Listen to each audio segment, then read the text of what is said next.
Kita akan mulai melafazkan lafaz basmalah. Bismillahirrahmanirrahim. Dan tentunya teman-teman udah tahu ya temanya apa di Benadiri episode kedua kita ini ya. Yang judulnya sangat panjang ya. Nanti aku coba persingkat teman-teman. Judulnya adalah sebanyak apapun masalahmu, hidupmu terlalu berharga untuk diakhiri dengan bunuh diri teman-teman. Kenapa sih aku ngangkat tema ini teman-teman? Karena ya kita lihat ya di media sosial, di berita, banyak sekali berita-berita yang menjadi ujian ya untuk negeri kita ini ya salah satunya. Salah satunya berita duka juga terjadi pada saudara kita ya, almarhum, aku lupa namanya. Ialah ada seorang laki-laki yang mengakhiri hidupnya dengan melompat dari jembatan ya teman-teman ya. Dan itu sangat eh, miris sekali ya. Dan kita juga berduka dan kita juga bersimpati dan empati atas hal yang terjadi tersebut, dan jangan lupa kita ucapkan innalillahi wa inna ilaihi raji'un teman-teman. Nah, di sini apa sih yang akan kita bahas? Tentunya baik dari sosialnya maupun juga dari pandangan Muslim atau Islam itu seperti apa teman-teman. Dalam jadi akhir-akhir ini ya kita melihat berita yang cukup menyentak sekali ya teman-teman ya. Yang tadi saya jelaskan, seorang laki-laki tentunya ada berdiri di atas jembatan. Kemudian beliau memilih untuk mengakhiri hidupnya teman-teman. Nah, yang pertama tentunya tidak ada yang benar-benar tahu teman-teman ya. Seberapa berat sih isi kepalanya saat itu teman-teman. Yang kita lihat mungkin hanya kejadian akhirnya saja nih. Oh, beliau atau almarhum sudah meninggal dan yang lain seperti itu. Tapi kita nggak tahu tuh apa yang dia rasakan. Mungkin hal itu hal yang menumpuk sangat lama teman-teman ya. Sehingga hal-hal yang dipendam sendiri, kemudian merasa gagal dan yang lain, membuat beliau mengakhiri hidupnya dengan lompat dari jembatan tersebut teman-teman. Betul. Ya, jadi dia meninggalkan beberapa hal yang itu satu dari sekian banyak kejadian teman-teman semua. Banyak banget kejadian yang sama, ataupun in case-nya berbeda itu sama aja, sama-sama mengakhiri hidupnya teman-teman. Ada yang seorang anak yang tidak mampu beli buku kemudian mengakhiri hidupnya teman-teman seperti itu. Ada juga yang Sayyid ya, mati dalam keadaan lapar dan yang lain teman-teman. Wah, masya Allah teman-teman ya, itu ya. Jadi hal-hal tersebut tuh miris teman-teman sebenarnya. Dan kita sebagai seorang muslim ya, ketika menemukan teman kita yang kesulitan, atau saudara kita, atau masyarakat di sekitar kita, atau tetangga kita, teman-teman. Kalau kita bisa bantu, kita bantu teman-teman. Karena kita nggak tahu tuh perjuangan apa aja yang udah mereka lakukan gitu loh teman-teman. Tapi memang masih Allah puji. Kalau memang kita punya kemampuan, silahkan kita bantu teman-teman. Malah insya Allah Allah akan balas dengan sebaik-baiknya balasan untuk kita teman-teman. Seperti itu ya. Nah, Nah, kemudian teman-teman, dalam realita yang sering terjadi ya, ini aku coba bahas dulu dalam sisi laki-laki ya, karena konteks yang akan kita bahas ini yang tadi ya, bahwasanya ada seorang laki-laki yang dia mengakhiri hidupnya dengan melompat di jembatan, kemudian meninggalkan beberapa barang, termasuk motor, ada rokok juga ya kalau nggak salah ya, kemudian ada sendal teman-teman. Nah, berarti beliau itu memang udah cukup prepare ya, eh, atas apa yang akan dia lakukan seperti itu, teman-teman. Nah, jadi kalau dalam perspektif laki-laki ya, karena aku laki-laki teman-teman ya, betul. Laki-laki itu tipenya perencana teman-teman. Kebanyakan ya mostly laki-laki itu nggak kayak harus hari ini nggak gitu. Tapi biasanya udah dipikirkan, udah direncanakan, udah betul-betul difikirkan dengan sangat matang gitu teman-teman. Baru dia bisa aksi seperti itu kan. Nah, laki-laki teman-teman biasanya itu ya. Ini aku coba ngambil secara ini teman-teman. Secara kebanyakan ya. Jadi banyak laki-laki itu yang memang mungkin dididik dengan disiplin atau dididik dengan cukup keras ya. Nah kadang ada beberapa kalimat yang selalu saja disampaikan ke laki-laki teman-teman. Ada tiga hal kurang lebih. Satu, harus kuat. Ya. Kedua, jangan terlalu banyak cerita. Kemudian yang ketiga, tahan saja. Ada yang keempat, jangan nangis. Jadi seakan-akan empat hal tersebut itu harus selalu tertanam nih di laki-laki teman-teman. Kayak gitu. Jadi seakan-akan laki-laki itu nggak boleh nangis, ya nggak? Laki-laki itu nggak boleh cerita. Laki-laki itu harus selalu kuat. Padahal sebenarnya teman-teman, hal itu tuh sebenarnya memang harus laki-laki itu kuat teman-teman. Tapi memang karena kita diciptakan sebagai seorang manusia ya teman-teman ya, yang memiliki rasa, kemudian memiliki rasa sedih, rasa senang, dan yang lain seperti itu. Kemudian bagaimana kita bisa menjelawantahkan ya segala sesuatu yang ada di dalam otak kita itu dengan salah satunya bercerita, teman-teman. Tapi sebelum kita bercerita ke manusia, tentunya kita berceritanya hanya kepada Allah dulu, teman-teman. Semuanya kita ceritakan kepada Allah seperti itu. Nanti setelahnya kalau memang mau bercerita ke manusia, ke hambanya, cari juga orang-orang yang terpercaya, teman-teman. Nah, dari kejadian tadi, teman-teman semua, akhirnya apa? Semuanya itu dipendam, ya nggak? Semuanya itu ditahan, semuanya itu diselesaikan sendiri sampai di satu titik, teman-teman. Bukan lagi kuat, tapi lelah yang tidak terlihat, teman-teman. Gitu. Tapi memang mostly laki-laki itu kebanyakan nyimpen, teman-teman. Begitupun mungkin ada beberapa perempuan seperti itu. Ya, nanti kita lihat versi perempuan. Nah, seperti itu, teman-teman. Jadi, something kayak kegagalan itu mungkin awal 1, 2, 3 kali itu jadi biasa ya buat laki-laki ya. Tapi berkali-kali kadang laki-laki itu berpikir bahwasanya, wah, kegagalan ini kayaknya nggak boleh lagi nih. Seperti itu, teman-teman. Nah, ada pride yang diangkat di situ sebenarnya. Nah, cuman kita nggak tahu tuh apa aja ya ujian yang udah beliau dapatkan. Kemudian mungkin beliau sudah mengusahakan yang terbaik ya untuk menyelesaikan permasalahannya, tapi tidak selesai juga. Kemudian beliau merasa gagal, teman-teman. Sehingga terbesit lah di dalam pikirannya seperti sesuatu yang aku kayaknya nggak berharga gitu. Aku kayaknya udah gagal. Padahal itu adalah bisikan-bisikan syaitan, teman-teman. Ya.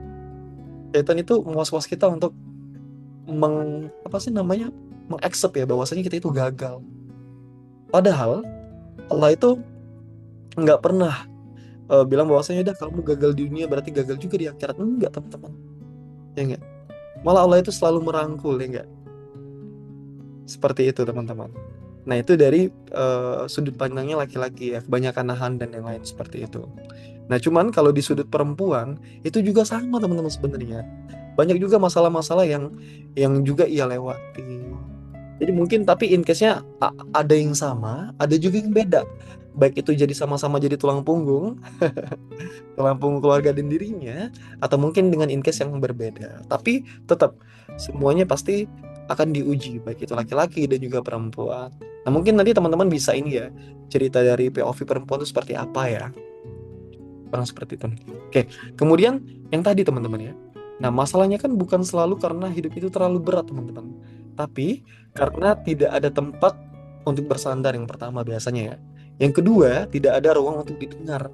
Yang ketiga, tidak ada yang benar-benar memahami, teman-teman. Dan di titik itulah setan itu membisikkan satu hal. Tahu nggak apa? Bisikannya gini, sudahi saja. Seakan-akan kita itu betul-betul gagal kayak gitu perkara itu. Padahal sejatinya enggak seperti itu dalam pandangan Islam, teman-teman. Nah, disinilah, teman-teman, kita itu perlu banget meluruskan cara pandang kita. Nah, di dalam Islam, teman-teman ya, kita akan masuk nih di sesi Islam itu seperti apa sih memandang hal ini kayak gitu. Nah, hidup ini dalam Islam, hidup ini bukan sekedar punya kita, teman-teman. Tapi hidup ini adalah amanah dari Allah Subhanahu wa taala, teman-teman. Kalau teman-teman pernah baca atau pernah mendengar ya Quran Surah An-Nisa ayat 29, teman-teman, bahwa kita itu tidak boleh mengakhiri hidup kita sendiri, teman-teman. Kenapa? Karena hidup ini bukan milik kita sepenuhnya, teman-teman. Tapi adalah titipan yang akan dimintai pertanggungjawaban di akhirat nanti, teman-teman. Di hadapan Allah yang Maha Perkasa, teman-teman. Kita akan ditanya, hidup kita ini digunakan untuk apa? Ya enggak? Kemudian ketika kita diuji, gimana respon kita? Apakah kita berusaha semaksimal mungkin sehingga Allah angkat ujian tersebut, atau malah sekali diuji oleh Allah kita langsung menyerah? Ya nggak seperti itu. Nah, itu kita tanya ke diri kita sendiri, teman-teman. Nah, seringkali, teman-teman, kita itu berpikir, kenapa sih hidup itu seberat ini, ya nggak? Mungkin teman-teman di sini pernah melewati itu ya. Kayaknya dari kita semua nggak ada tuh yang nggak pernah melewati ujian atau ngerasa berat ya, ngerasa ada sesuatu permasalahan yang sangat berat seperti itu, teman-teman. Nah, padahal, teman-teman, Allah itu telah mengatakan ya dalam Quran surat Al-Baqarah ayat 286, koreksi kalau salah, teman-teman, yang artinya Ya, intinya itu adalah tidak ada ujian yang melebihi kapasitas kita, teman-teman. Intinya setiap ujian itu sudah Allah takar, teman-teman. Intinya Allah tidak akan membebani kita melewati batas kemampuan kita, teman-teman. Seperti itu. Jadi ujian apapun yang menimpa kita, ya enggak? Apapun seberat apapun itu, pasti Allah kasih jalan solusinya, teman-teman. Tapi kenapa sih kita kadang eh, udah nih coba untuk ikhtiar melewati permasalahan itu, tapi Allah belum angkat-angkat tuh ujian kita, ya enggak? Malah Allah uji terus, Allah uji terus, Allah uji terus kayak gitu. Sampai dengan kita merasa inilah titik terlemah kita gitu. Inilah semua kemampuan kita kayak gitu. Kenapa, teman-teman? Iyalah karena Allah sayang, karena kita mengaku bahwasanya kita itu beriman, ya enggak? Kita itu beriman kepada Allah. Kita itu mengaku bahwasanya Allah itu adalah Tuhan kita. Nah, maka disitulah Allah akan uji, teman-teman. Kayak gitu. Nah, kemudian bagaimana kita bisa Allah angkat ujian tersebut? Salah satunya adalah apa, teman-teman? Sabar. Itu kunci yang paling jelas ya. Di dalam Islam adalah bersabar atas ujian, teman-teman. Tapi bukan hanya bersabar di sini, ya enggak? Tapi juga ada ikhtiarnya, teman-teman. Ada tawakalnya kepada Allah Subhanahu wa taala. Sehingga Allah juga angkat ujian-ujian itu sehingga kita dapat menemukan kebahagiaan kita setelahnya, teman-teman. Uh-uh. Nah, di situ, teman-teman. Jadi kita itu perlu memandangnya itu dalam beberapa sisi ya. Tidak hanya melihat dari seberapa berat masalah kita, tapi juga kita melihat, perlunya kita lihat apakah Allah memberikan kita nikmat yang luar biasa banyak seperti itu, teman-teman. Dan tentunya pasti banyak itu. Seperti itu, teman-teman. Nah, kemudian teman-teman, kalau hari ini kita masih bertahan ya, berarti itu bukti bahwa kita itu mampu, teman-teman. Meskipun ujian itu terasa sangat berat. Salah satunya, mungkin teman-teman sebelum datang di kelas ini ya, teman-teman ya. Teman-teman mungkin melewati berbagai ujian, entah itu kemacetan, entah itu hujan, entah itu mungkin teman-teman bersenggolan dengan motor lain, atau mungkin teman-teman merasakan sesuatu yang tidak enak atau apapun lah pada proses di jalan ketika kita mau kembali pulang. Nah, itu adalah ujian juga, teman-teman. Tapi kita mampu hadir di kelas ini. Berarti kita melewati ujian tersebut. Kita mampu melewati ujian tersebut, teman-teman. Itu singkatnya di aktivitas sehari-hari kita seperti itu, teman-teman. Nah, maka ketika kita bisa melewati satu ujian ini, maka kita pastikan kita itu bisa melewati ujian-ujian yang baru setelahnya, teman-teman. Kurang lebih seperti itu. Maka kita itu lihat, jadi setiap aktivitas kita, ketika kita merasakan sesuatu yang memang tidak kita inginkan, berarti pastikan itu adalah ujian, teman-teman. Nah, ketika kita bisa melewati tahapan itu, berarti kita itu termasuk golongan muslim-muslim yang kuat, teman-teman. Dan insya Allah ketika Allah uji lagi, kita itu akan ringan melewatinya, teman-teman. Nah, selanjutnya, yang membuat seseorang itu sampai di titik ingin mengakhiri hidup itu apa sih, teman-teman? Sebenarnya, apakah dia merasa tidak mampu atau seperti apa kayak gitu? Nah, kebanyakan itu, teman-teman. Kebanyakan dia itu atau kita itu berkutat dengan pemikiran kita, teman-teman. Padahal sebenarnya Allah itu udah kasih jalan tuh. Ya udah, kamu bentangin sejadah, kita sholat, kita tenangin hati kita. Kita coba berpikir dengan jernih. Kita coba berpikir dengan bahwasanya, oh, apa sih hikmah dari ujian kita ini? Kemudian kita juga mencari circle-circle yang support kita, teman-teman. Enggak, kita itu nggak sendiri melewati ujian ini, teman-teman. Karena kita kalau sendiri melewati ujian ini cukup berat, teman-teman. Kita nggak punya masukan, kita mungkin nggak ada teman yang bisa ngerem kita dan yang lain seperti itu kan.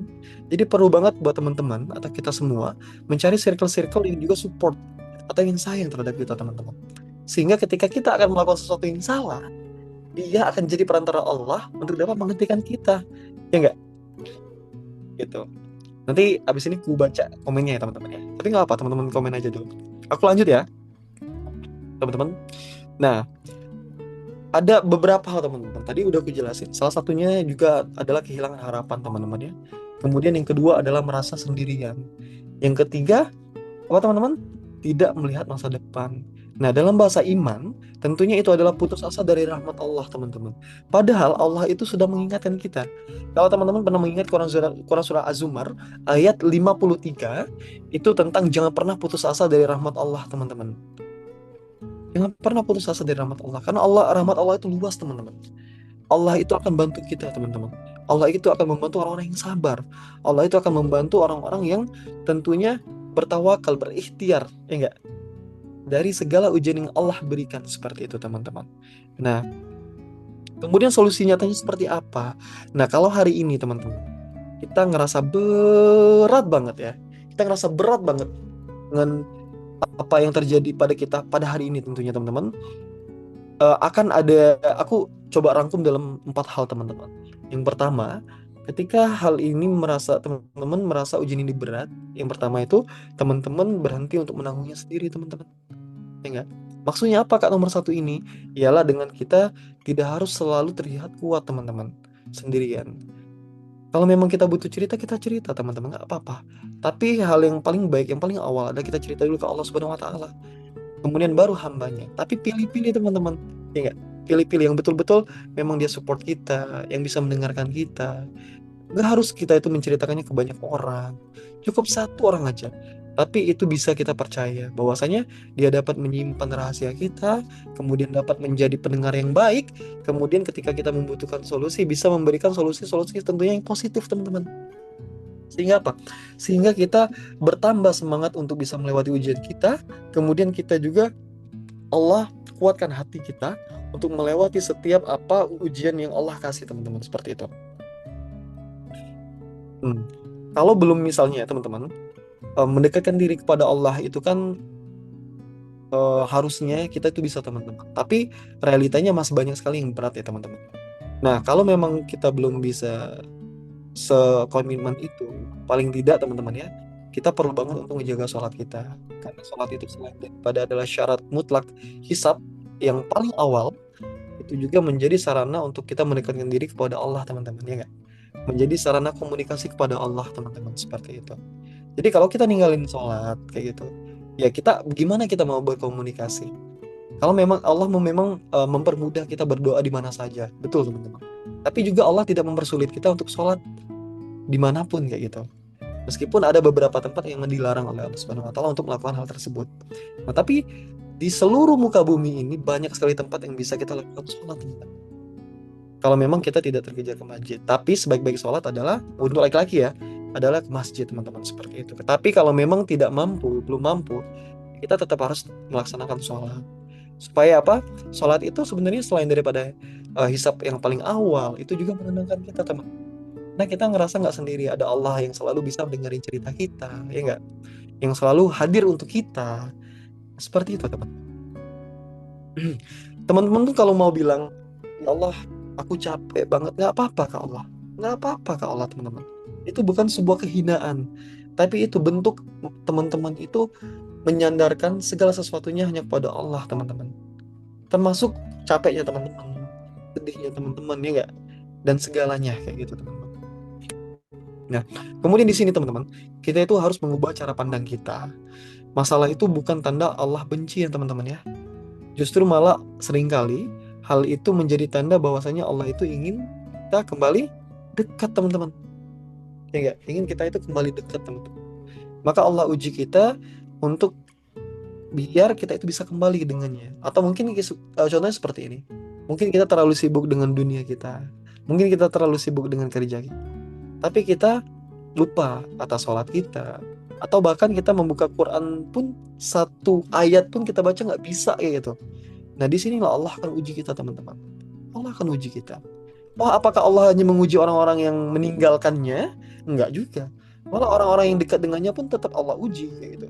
Karena ketika kita bilang kita mencintai Allah atau kita betul-betul menjadi hambanya yang betul-betul beriman, tentunya Allah akan uji, teman-teman. Allah nggak akan melepaskan kita dari sebuah ujian sampai memang ujian itu bisa kita lewatin dan memang cinta kita itu terbukti bahwasanya cinta kita itu kepada Allah memang tulus kayak gitu, teman-teman.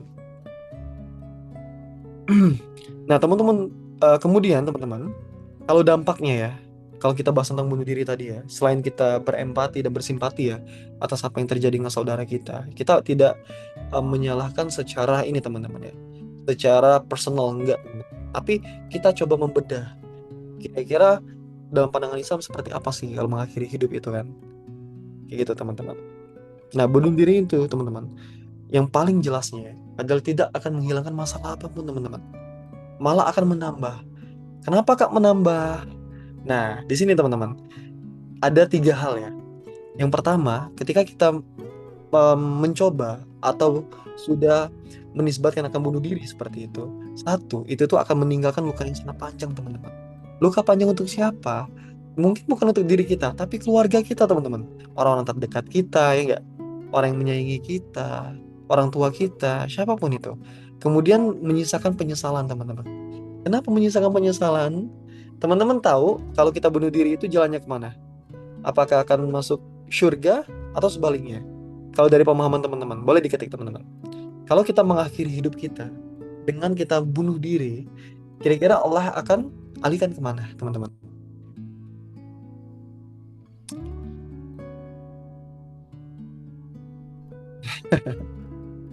Oke, nah kemudian dampaknya itu adalah apa, teman? Menghancurkan orang-orang yang sayang, teman-teman. Orang-orang yang menyayangi kita itu hatinya hancur, teman-teman, karena kehilangan kita. Kayak gitu, teman-teman. Jadi dampaknya itu luar biasa sekali ya. Bukan untuk diri kita, tapi juga orang-orang di sekitar kita, teman-teman. Nah, coba teman-teman bayangkan. Hari ini, ketika kita merasa di titik yang paling rendah, teman-teman, tapi kita tuh nggak tahu tuh, bisa jadi apakah ini akan jadi titik awal, atau Allah itu sedang membentuk kita di versi terbaik dari diri kita, teman-teman. Jadi kalau kita punya masalah, kemudian masalah ini berat banget, teman-teman, kemudian ada terlintas bisikan syaitan, sudahi saja, nah maka coba kita beristighfar, teman-teman, di situ. Betul-betul beristighfar, kemudian yang berdoa, ya muqallibal qulub sabit qalbi ala dinik wala tu'atik, teman-teman, untuk tentunya menegakkan kita di agama Allah, dinnya Allah, teman-teman. Kemudian kita baca juga doa Nabi Yunus ya, teman-teman, ya. La ilaha illa anta subhanaka inni kuntu minaz zalimin, teman-teman. Maksudnya kita itu adalah orang yang zalim, kayak gitu. Maka kita jangan melepaskan doa-doa tersebut, teman-teman. Supaya apa? Supaya Allah hindari kita dari bisikan-bisikan syaitan yang tentunya menyuruhkan kita ke neraka jahanam, teman-teman. Seperti itu. Nah, teman-teman semua, tentunya kalau malam ini ya, kita bisa masih di sini, teman-teman. Masih bisa bernafas, masih bisa bertahan, dan tentunya ini bukan sebuah kebetulan, teman-teman. Ini adalah tanda. Tanda apa? Tanda Allah itu masih memberikan kita kesempatan, teman-teman. Masih ada cerita yang harus kita jalani, masih ada peran yang harus kita selesaikan. Karena sebanyak apapun masalah kita, teman-teman, hidup kita itu terlalu berharga untuk kita akhiri, teman-teman. Karena kita itu nggak sendiri, teman-teman. Kamu itu atau kita itu hanya sedang diuji, dan Allah itu masih membersamai kita semua, teman-teman. Allah masih membersamai kita semua. Seperti itu. Jadi, kalau teman-teman ngerasa ujian teman-teman berat, teman-teman nggak apa-apa kok, mengeluh tuh nggak apa-apa, teman-teman.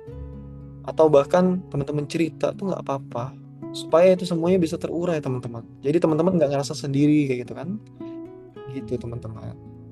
Jadi kemana jalannya, Allah itu sangat haramkan kita itu bunuh diri, teman-teman. Bunuh diri itu bukan solusi, teman-teman.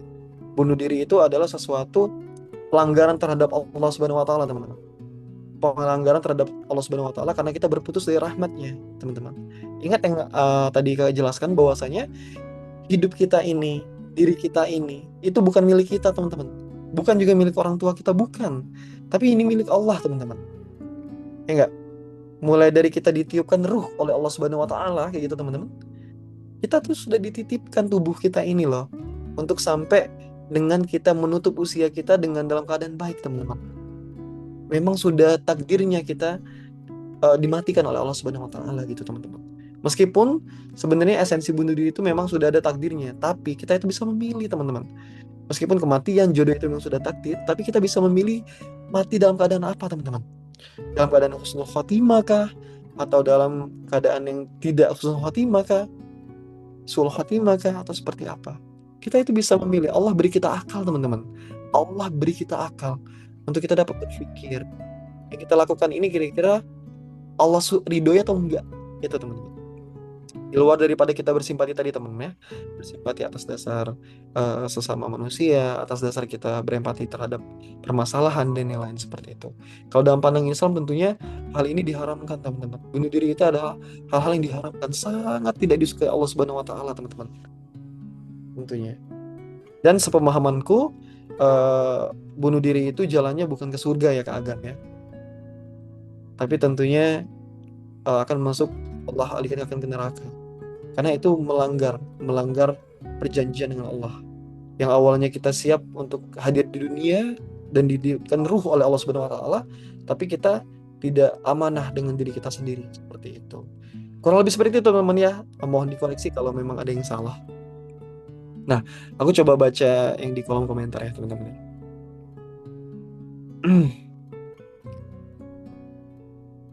Betul, kepikiran meninggalkan sendal. Jadi dia masih rapiin semuanya kayak gitu. Nia ya. Mas, laki-laki itu seneng nggak sih ditanyain hari-harinya? Sebetulnya seneng.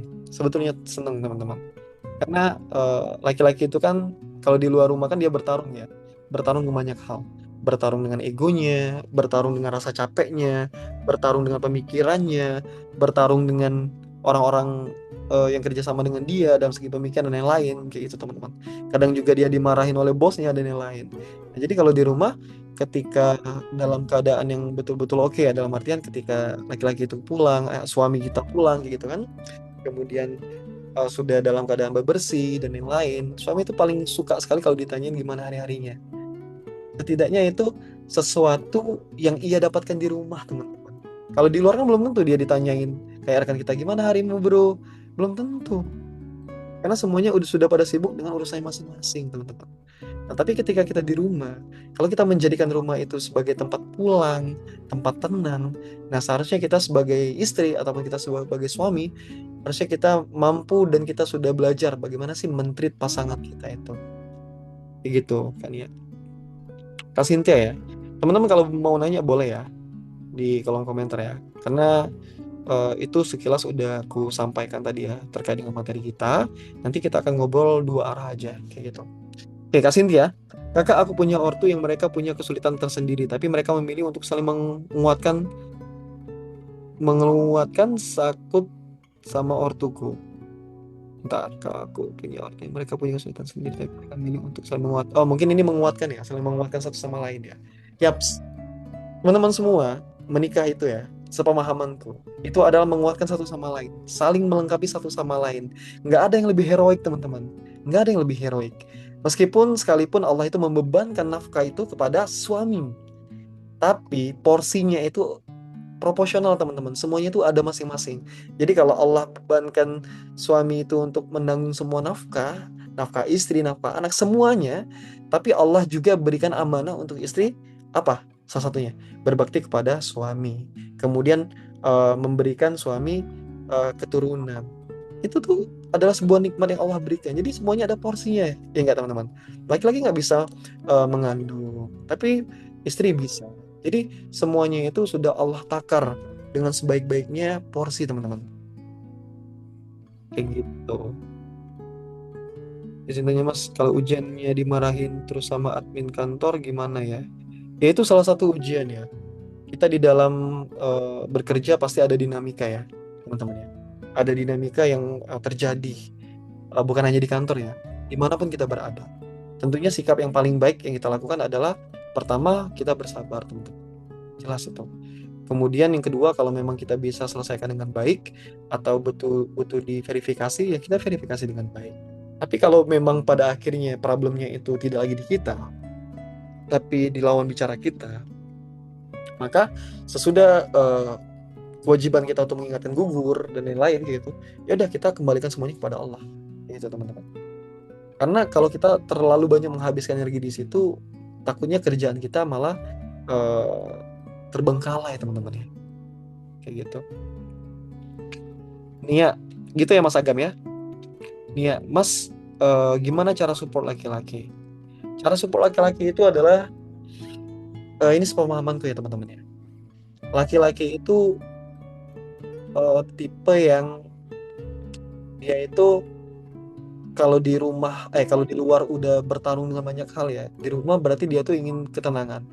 Gimana cara supportnya? Tentunya tadi yang pertama, teman-teman menanyakan kabarnya hari ini seperti apa, itu salah satu support, teman-teman. Berarti itu tandanya teman-teman itu peduli dengan apa yang sedang dilakukan oleh si laki-laki di hari itu. Kemudian yang kedua, kalaupun memang ada sesuatu yang bisa disupport ya, kayak eh, ide, support tuh dalam bentuk ide bisa teman-teman. Kalau misalnya suami bertanya, menurutmu Mi atau Bunda atau apapun gitu ya panggilannya, bagusan yang ini atau seperti ini ya, karena alasan gini-gini. Nah, teman-teman kalau bisa memberikan jawaban dengan baik tanpa menggurui gitu kan, memberikan ide, masukan, nah itu menjadi bentuk support yang sangat luar biasa bagi suami, teman-teman.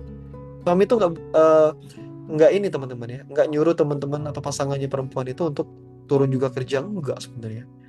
Tapi setidaknya dia laki-laki itu butuh rumah teman-teman, butuh rumah untuk cerita, butuh rumah untuk eh, dirajakan, butuh rumah untuk apa sih dilayani, butuh rumah untuk melayani juga seperti itu.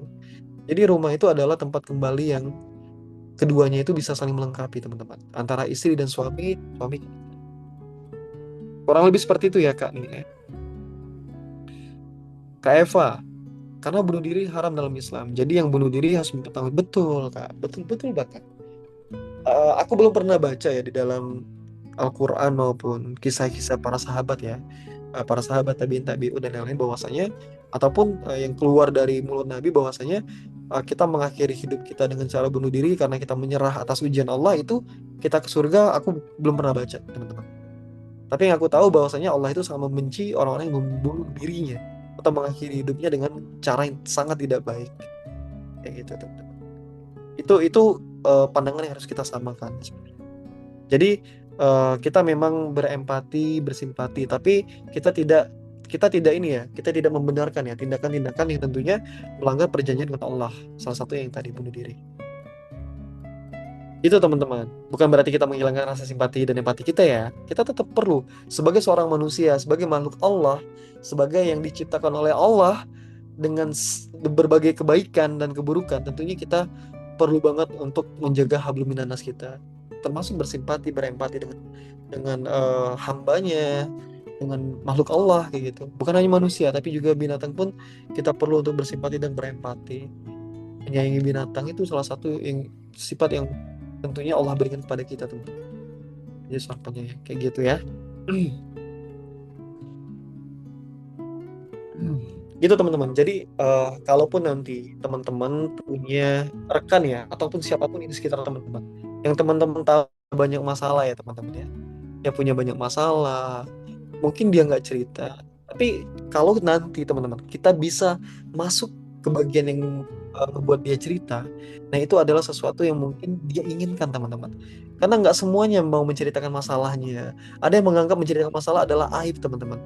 Dalam artian aib itu sama dengan kelemahan. Ya nggak? Oh takutnya dia nanti direspon dengan tidak baik atau malah direspon dengan adu nasib. Itu yang biasanya sering banget kita temukan ketika kita mau cerita dan kita tuh cerita dengan orang yang tidak tepat teman-teman. Seperti itu. Oke kan ya. Mas bagaimana cara kita mengetahui laki-laki mencintai kita? Dengan memperjuangkan kalian tentunya. Laki-laki itu kalau mencintai seorang teman-teman, dia akan memperjuangkan kita itu semaksimal kemampuannya gitu. Tapi tentunya mencintai hambanya itu kan harus diiringi dengan mencintai Tuhannya ya teman-teman ya. Allah gitu teman-teman ya. Jadi cinta yang Allah berikan atau rasa yang Allah berikan kepadanya untuk mencintai seorang hambanya itu tentunya harus diyakini bahwasanya karena Allah yang perintahkan kayak gitu biasanya. Jadi dia akan memperjuangkan teman-teman semaksimal mungkin kayak gitu. Kalau dia betul-betul mencintai teman-teman kayak gitu. Begitu ya kayak ini ya, simple aja. Kalau mau tahu laki-laki mencintai kalian ya dia mengusahakan sebaik mungkin. Nah, nanti tapi kalau pertanyaannya mengusahakan seperti apa, nah itu perlu kita breakdown. Karena nilai itu nggak misalnya satu sama dengan satu tuh nggak kayak gitu teman-teman. Saya mengusahakan tuh semampu sampai di titik yang betul-betul dia tidak mampu lagi gitu. Gitu. Baik soal finansial, baik soal yang lain-lain kayak gitu. Itu ya kayak kalau bahas tentang laki-laki mencintai kita. Nah, kembali ke soal bunuh diri tadi, teman-teman. Itu, bila teman-teman punya rekan yang lagi banyak masalah ya dan yang lain. Kalau memang kita bisa bantu, wajib banget seorang muslim itu membantu sesama muslim lainnya, teman-teman. Jangankan sesama muslim lainnya, dengan non muslim pun kita tetap bantu kayak gitu. Asal itu dalam perkara-perkara yang tidak menyelisih syariat, teman-teman. Kayak gitu. Itu dibolehkan oleh Allah Subhanahu wa taala. Malah itu mendapatkan pahala karena kita menjaga hablum minannas kita ya, tentunya kepada hamba-hambanya. Nah, mungkin teman-teman di sini punya permasalahan yang sama ya kali ya, yang berat. Atau mungkin teman-teman pernah juga terpikir untuk mengakhiri hidup kali. Itu udah di titik yang sangat puncak ya. Kalau kita sampai berpikir ingin mengakhiri hidup itu berarti itu tuh udah betul-betul pikiran tuh udah mau keluar kayak gitu, teman-teman.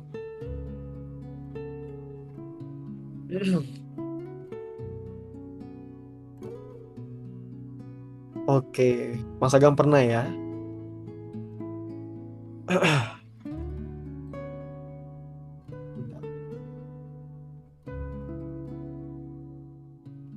Oke,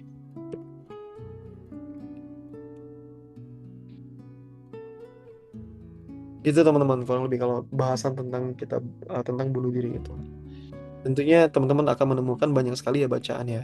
Tentunya uh, hadis dan juga dalam Quran ya bahwasanya Allah itu membenci orang-orang yang mengakhiri hidupnya atau bunuh diri gitu, teman-teman. Karena itu nggak akan menyelesaikan masalah, malah menambah masalah.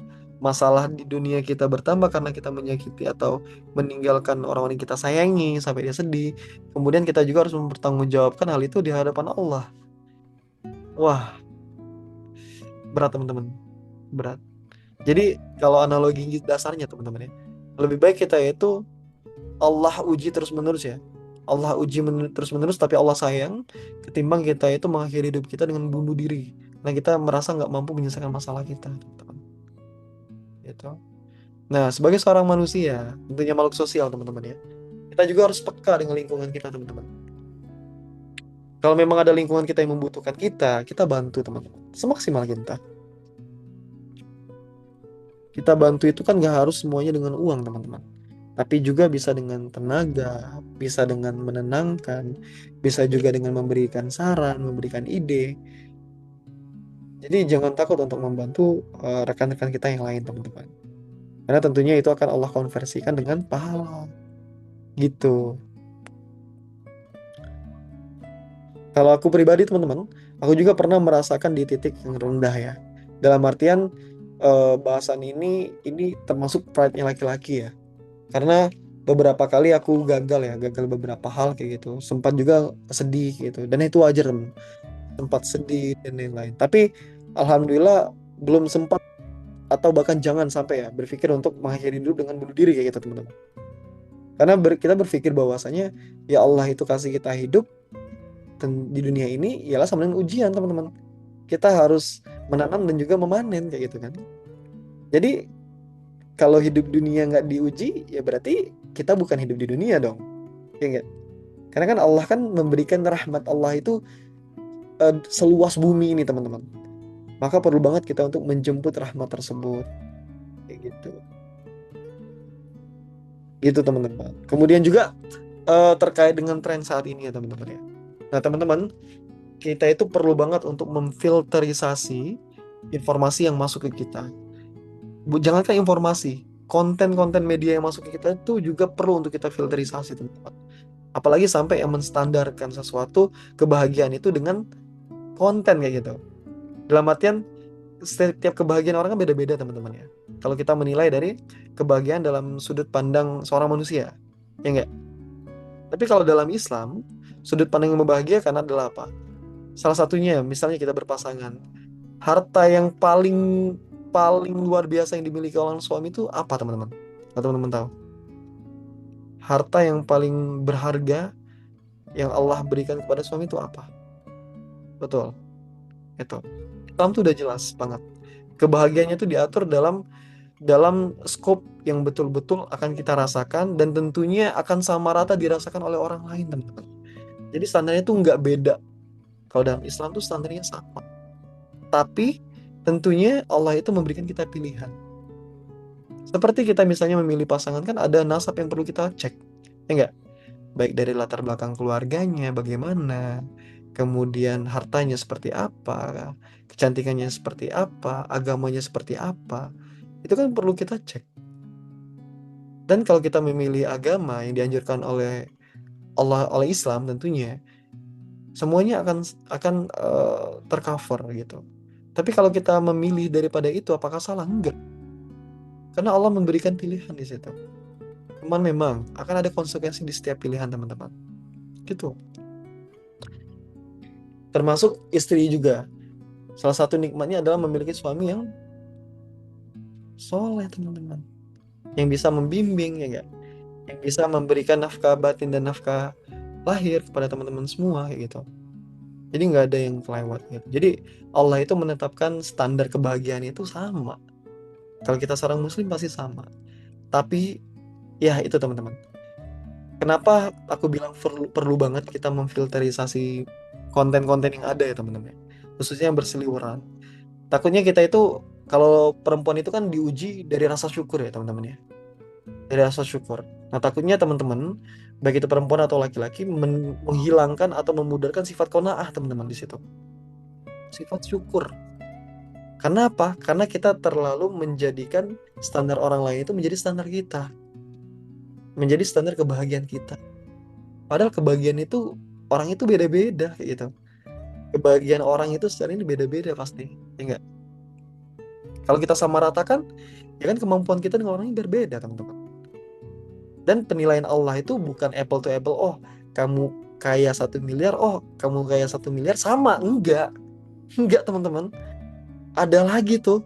Perkara-perkara yang lebih penting tuh ada ketimbang harta. Yang Allah nilai ya. Kayak gitu. Oke. Nah, ini ya. Kalau perempuan udah soleha, cantik, kaya, dan keturunan yang baik. Beruntung sekali ya suaminya ya. Itu salah satu nikmat ya. Salah satu nikmat yang tentunya dimiliki suami. Nah, tapi rasa beruntung itu Kak sebenarnya udah kita mulai dari diri kita saat ini. Ya enggak, teman-teman? Nah, ini kan jadi agak menyimpang kan dari bahasa bunuh diri kayak tiba-tiba yang kayak gini. Tapi nggak apa-apa. Nah, teman-teman itu kan Allah kan bilang kan, ketika kita memperbaiki diri, kita akan mendapatkan insya Allah orang yang sekufu atau yang juga baik sama baiknya. Kalau kita mengupgrade diri hal dalam perkara apa, insya Allah Allah akan kasih kita yang sekufu juga. Kayak gitu, teman-teman. Jadi sesuatu itu dibangun dari saat ini. Ya enggak?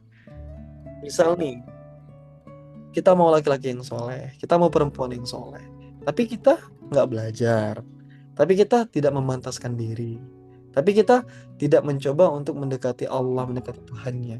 Gimana kita bisa dapat hal yang seperti itu? Big question. Nah, kecuali kalau kita sudah berikhtiar sebaik mungkin, belajar semaksimal mungkin, menjadikan diri kita dulu soleh-soleha, kayak gitu ya nggak? Insya Allah Allah akan berikan sesuatu yang sekufu, teman-teman. Yang tentunya menjadi kebutuhan kita dan baik untuk kita dan baik juga untuk agama kita. Jadi Allah tuh nggak ribet, teman-teman, soal itu. Islam tuh nggak ribet soal itu. Yang buat ribet tuh kitanya. Kitanya, standar kita yang bikin ribet banget. Gitu, teman-teman.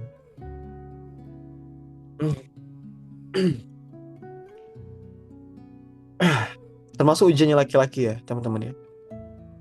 Ya, laki-laki juga banyak banget ujian di luar rumah ya. Jadi itu perlunya perempuan itu menjadi tempat pulang tuh itu, teman-teman. Dan juga perlunya laki-laki menjadi tempat pulangnya perempuan. Kan laki-laki itu kan tentunya dengan menikah itu diberikan apa kalau perempuan? Rasa aman, rasa nyaman, kebutuhan yang tercukupi, ya enggak? Nafkah lahir dan batin. Itu kan tujuan menikah kan, satu kan ibadah, teman-teman ya. Kemudian kan ada nilai-nilai yang didapatkan di situ. Begitupun sebaliknya. Oke, Kak Aulia ya. Bang, aku pernah ada di fase hilang arah setelah ayah meninggal. Sampai GERD, anxiety sama bolak-balik opname RS sampai akhirnya sekarang udah mulai berdamai pelan-pelan. Masya Allah, tabarakallah. Sebelumnya selamat ya Kak ya. Udah mampu melewati ujian dari Allah tentunya. Ujian kehilangan, ujian sakit ya. Dan nikmat sakit yang Allah berikan kayak gitu. Dan tentunya ini adalah fase yang sebetulnya akan kita lewati, teman-teman. Ketika kita kehilangan seorang yang kita sayangi gitu. Karena kan Allah itu akan uji kita bukan masalah kehilangan harta aja teman-teman, tapi juga kehilangan orang yang kita sayangi gitu kan. Dan itu adalah ujian, itu adalah ujian, semua itu adalah ujian, jelas. Cuman memang apakah kita bisa bangkit atau tidak kayak gitu. Nah, dan di sini Kak Aulia menunjukkan masa bangkitnya ya dengan berdamai pelan-pelan, mulai tidak sakit lagi, mulai tidak GERD lagi, mulai menerima bahwasanya Allah itu lebih sayang dengan ayahnya Kak Aulia gitu, sehingga dipanggil duluan. Insya Allah jannah Kak, Insya Allah jannah untuk ayahanda, amin.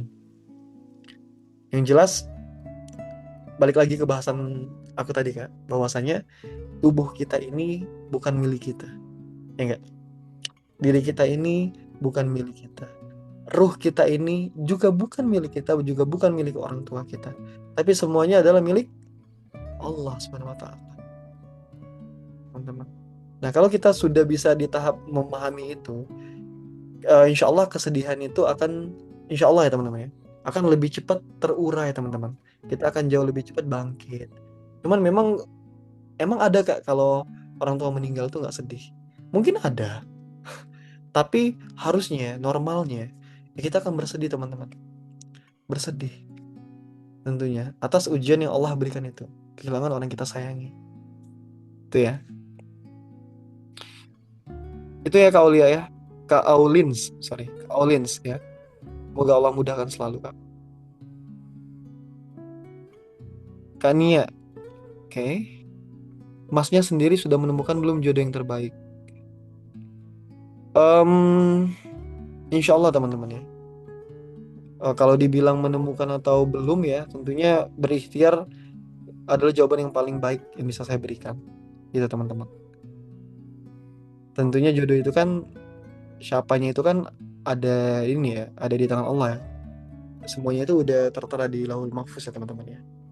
Cuman memang kita itu perlu untuk menjemputnya, perlu untuk memperbaiki diri kayak gitu.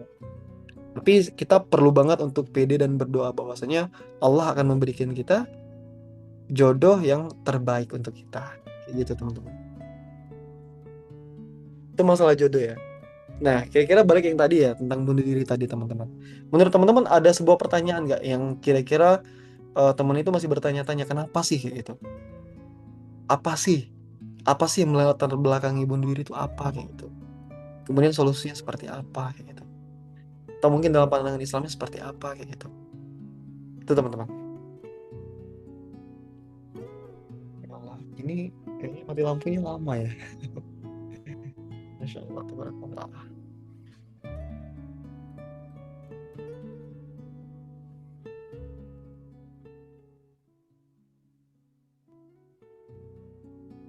Itu teman-teman ya.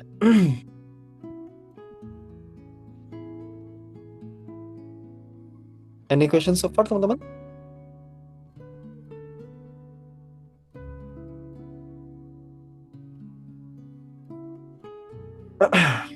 Yang tadi teman-teman ya, kita perlu banget circle, kita perlu banget teman untuk hijrah teman-teman. Kita juga butuh Allah untuk selalu mendampingi kita dimanapun, kapanpun, dan tentunya dalam keadaan apapun teman-teman.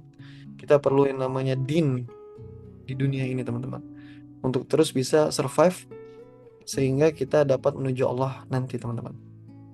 Gitu. Kita perlu menguatkan satu sama lain. Kita perlu saling support. Kita perlu saling mengingatkan. Kita juga perlu untuk mengupgrade diri kita masing-masing kayak gitu. Teman-teman punya nggak teman-teman teman-teman kalian yang mungkin pernah pernah dalam fase ini ya, fase ingin bunuh diri kayak gitu. Kemudian Allah batalkan itu. Allah takdir untuk batal. Pernah nggak teman-teman punya teman yang seperti itu? Atau mungkin keluarga teman-teman sendiri atau eh, yang dekat dengan teman-teman.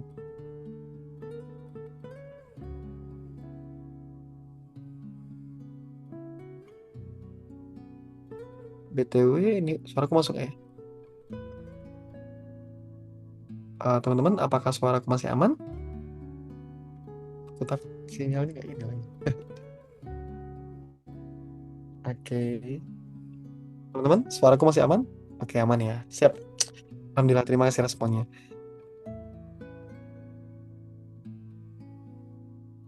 Oke, Kak Ima ya. Sebelum Kakak izin bertanya, gimana cara memberikan rasa aman untuk diri kita sendiri dan untuk orang yang tersayang? Memberikan rasa aman kepada diri kita sendiri tentunya adalah memahami bahwa saya memahami diri kita, teman-teman. Salah satunya adalah memberikan rasa aman itu adalah dengan tahu kapasitas diri kita.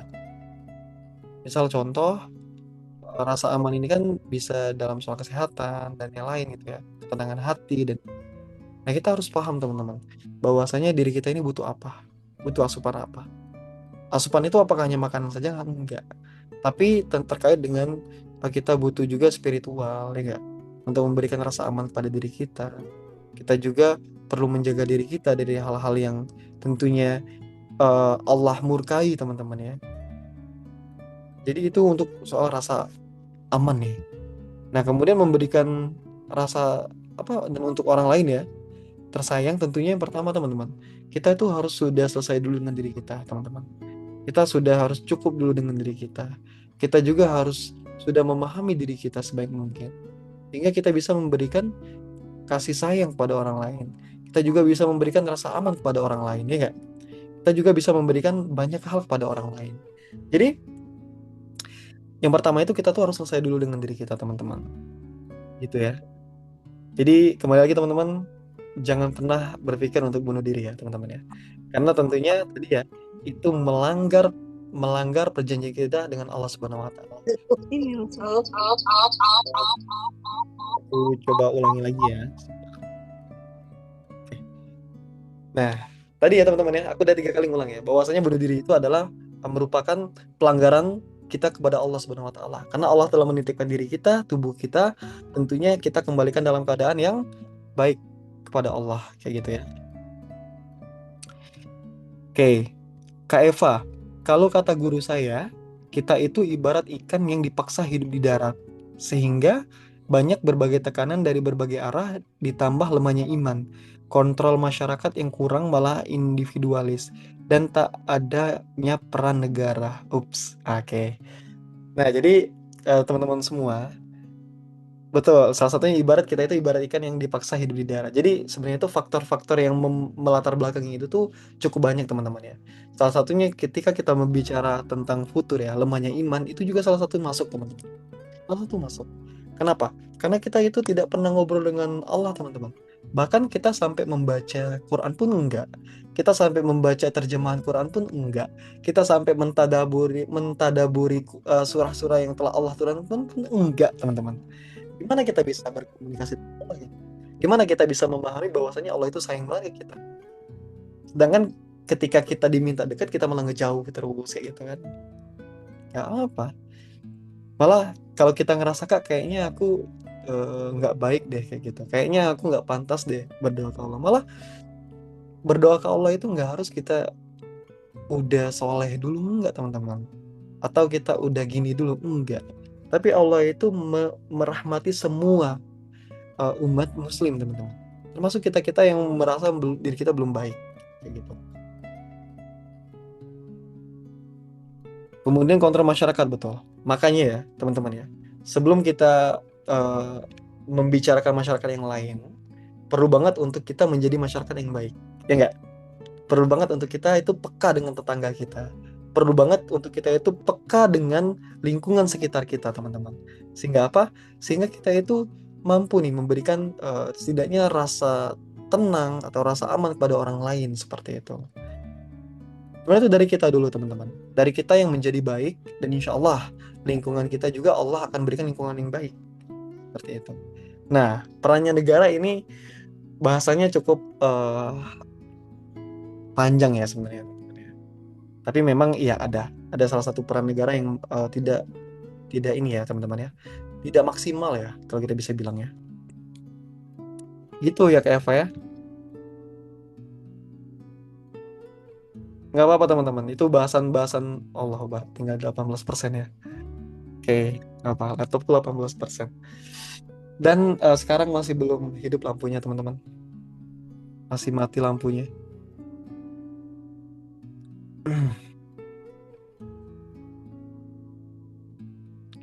Seperti itu. Teman-teman, any question so far?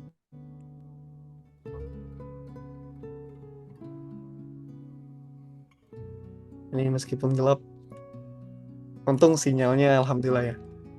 Sinyal HP ku masih kenceng.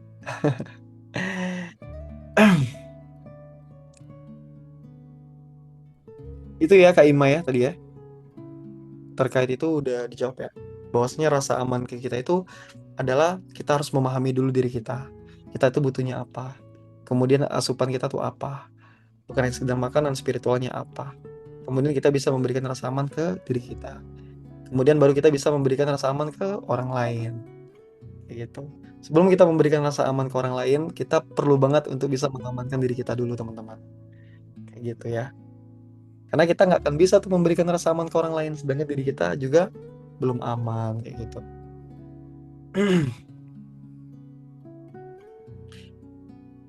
Ah, oh, karena senyum itu kan ibadah, teman-teman ya. Kalau aku apa, misalnya kan capek segala macam menunjukkan rasa capek, teman-teman juga kayaknya akan capek juga ya. Habis gelap terbitlah terang kak. Ya, hari Kartini ya. Oh iya, teman-teman semua, kayaknya ini rata-rata tadi tuh ada ini ya, ada laki-laki yang join ya. Em, Selamat Hari Kartini ya buat teman-teman semua yang Masya Allah hebat semua ya. Perempuan-perempuan hebat yang ada di sini tentunya akan menjadi tombak-tombaknya agama kita yang hebat ya. Jadi teman-teman, Insya Allah ya akan menjadi sauri toladan, akan menjadi ummah yang baik dan tentunya akan membawa arah agama kita ini atau arah kita ini jauh lebih kuat lagi teman-teman. Seperti itu. Selamat Hari Kartini semua. Jangan lupa ucapkan juga ke orang tua masing-masing ya. Nah teman-teman, ibadah yang paling mudah itu adalah senyum. Ya enggak? Entah senyum kita manis entah enggak ya teman-teman ya. Tapi yang jelas ibadah yang paling mudah dan ibadah yang gratis itu adalah senyum teman.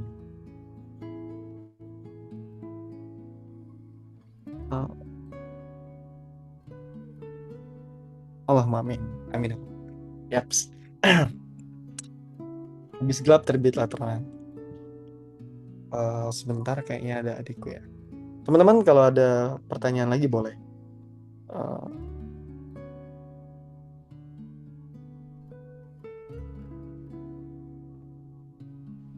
itu ya teman-teman ya. Nanti kalau ada kalian punya teman yang hampir-hampir mendekati arah ke bunuh diri ya teman-teman ya. Perlu banget untuk kita ngecegahnya teman-teman. Teman-teman tahu nanti. Halo, Assalamualaikum, Dek. Sebentar. Dek, sampai rumah. Oh, kayaknya ini lah hidup ya. Ya tolong dibantu, Dek. Ini dulu diisikan dulu. Kakak ganti. Oke? Di bawah. Mm-mm. Ini soalnya laptop kakak 77%. Tolong ya. Oke? Oke, makasih deh. Yuk, Assalamualaikum. Ternyata udah hidup teman-teman. Cuman kayaknya eh ya gitu lah ya. Karena ini pakai token ya kayaknya. Kayak gitu teman-teman. Nah ini kebetulan saya nonton masnya sambil senyum mas. Oh ya, semoga jadi ibadah satu sama lain ya teman-teman ya. Teman-teman memberikan senyum ke eh, orang tua, ke adik, ke teman-teman kalian itu juga ibadah teman-teman. Jadi kita itu harus menunjukkan vibes yang positif ya teman-teman ya. Supaya orang lain juga ikut positif teman-teman. Kalau kita nunjukin vibes yang sedih kayak gitu, ya di sekitar kita juga akan mellow. Ya enggak?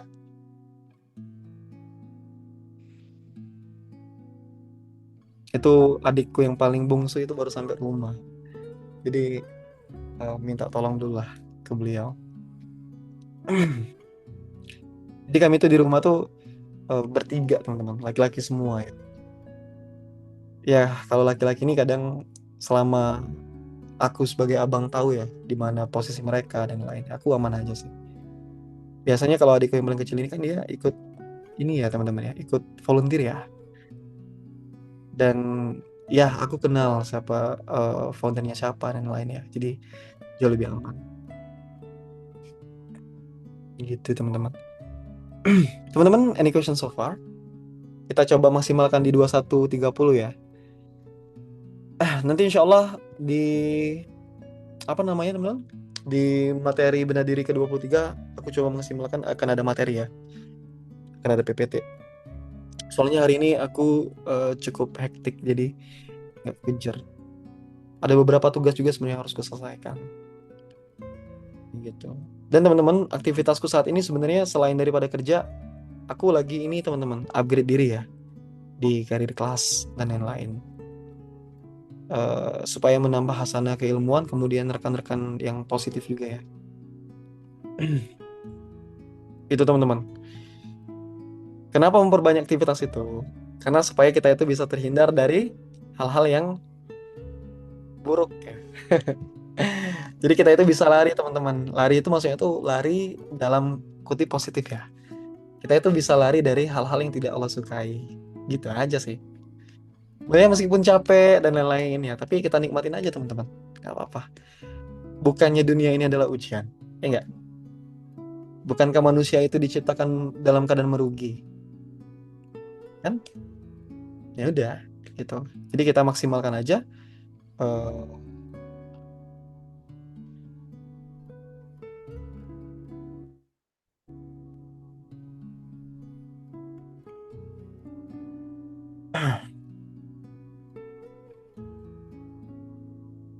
nah, dimatikan. Oke, itu teman ada pertanyaan lagi? Kita di 21.30 kita insya Allah. Halo, Assalamualaikum deh. Sudah? Oke, oke, oke. Siap, siap, siap. Makasih ya. Yuk, yuk.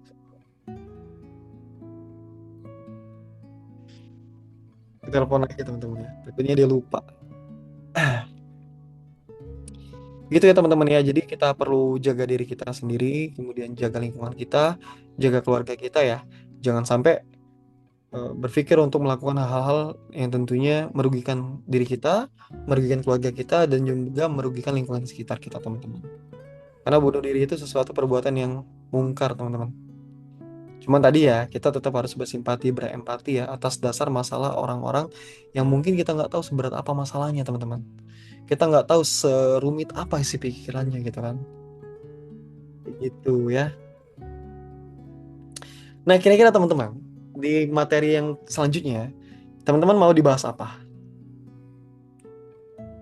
Kira-kira mau dibahas tentang apa? Karena kan banyak banget nih kalau ngomongin tentang terkait dengan isu-isu ya yang sedang terjadi di negara kita kayak gitu teman-teman. Kadang mikir-mikir lagi nih, apa nih tema yang relate gitu ya. Tema yang mungkin bisa mengakomodir ya. Mengakomodir bahas soal pernikahan aja. Pernah nggak aku bahas soal pernikahannya? Belum ya kayaknya. Kemarin teman-teman datang nggak tuh ke kegiatannya Akpra, Akademi Pranikah? Pasti nggak datang ya? Di situ bahas itu teman-teman. Nanti kalaupun ada kegiatan hai ataupun apapun ya ngaji atau segala macam, teman-teman bisa datang tuh, bisa lebih leluasa nanya ya nggak? Waktunya jauh lebih banyak, bisa tanya offline gitu. Tapi nanti kita coba ya, kita coba akomodir. Oke, makasih deh. Udah hidup lagi. Alhamdulillah. Wah, ntar teman-teman ya. Coba ini. Jadi bahas tentang pernikahan itu kan karena yang pertama teman-teman, aku kan belum menikah teman-teman ya. Tapi insya Allah aku akan mencoba menjelaskannya dengan menukil beberapa referensi juga teman-teman ya. Supaya apa yang disampaikan itu tentunya A1 ya. Dan juga di dalam Al-Quran udah banyak kok bahas tentang pernikahan. Bagaimana tata caranya, kemudian lain-lain, kemudian Allah itu kasih pilihan apa, kemudian bagaimana memuliakan istri, bagaimana memuliakan suami, bagaimana fikih nikah, bagaimana hadis-hadisnya dan lain-lain, ya itu banyak ya. Tapi kita pelan-pelan aja. Kita bahas dalam hal realitas saat ini ya. Oke, ini ada Kak, oke. Oh iya teman-teman, di hari Minggu ya, di tanggal 26 itu akan ada kegiatan trauma healing hipnoterapi teman-teman. Teman-teman boleh banget cek IG-nya Hai Indonesia ya. Bisa langsung daftar di situ teman-teman ya. Kalau teman-teman lagi senggang atau lagi butuh healing-healing ya, teman-teman boleh banget buat datang ke hipnoterapi itu, oke? Aku nggak tahu, aku lupa ya bayar atau enggak itu ya. Harusnya sih ada sih kelasnya. Bahas soal pernikahan aja mas, emang belum mau menikah mas. Kayaknya semua dari kita pasti ingin menikah ya teman-teman ya. Halo?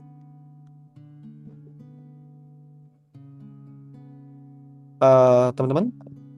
Apakah suaraku masuk? Wah, sebentar, sebentar. Eh, oke, kayaknya aku ngelek-ngelek ya tampilanku. Oke, nggak tahu nih di teman-teman aku ngelek atau enggak ya. Tapi dia aku patah-patah, teman-teman. Sorry ya. Oke, ya pasti dari kita intinya ingin sampai ke ibadah itu, teman-teman ya. Tapi sebelum ngomongin soal menikah, teman-teman, kita nggak tahu ya kita apakah akan menikah dulu, apakah kita akan berjodoh dengan maut, kita nggak tahu. Tapi yang jelas kita akan coba memaksimalkan semuanya ya, yang Allah berikan potensi kita gitu. Ngelek ya, oke. Ini eh, sebentar.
Keluar teman-teman ya, maaf ya.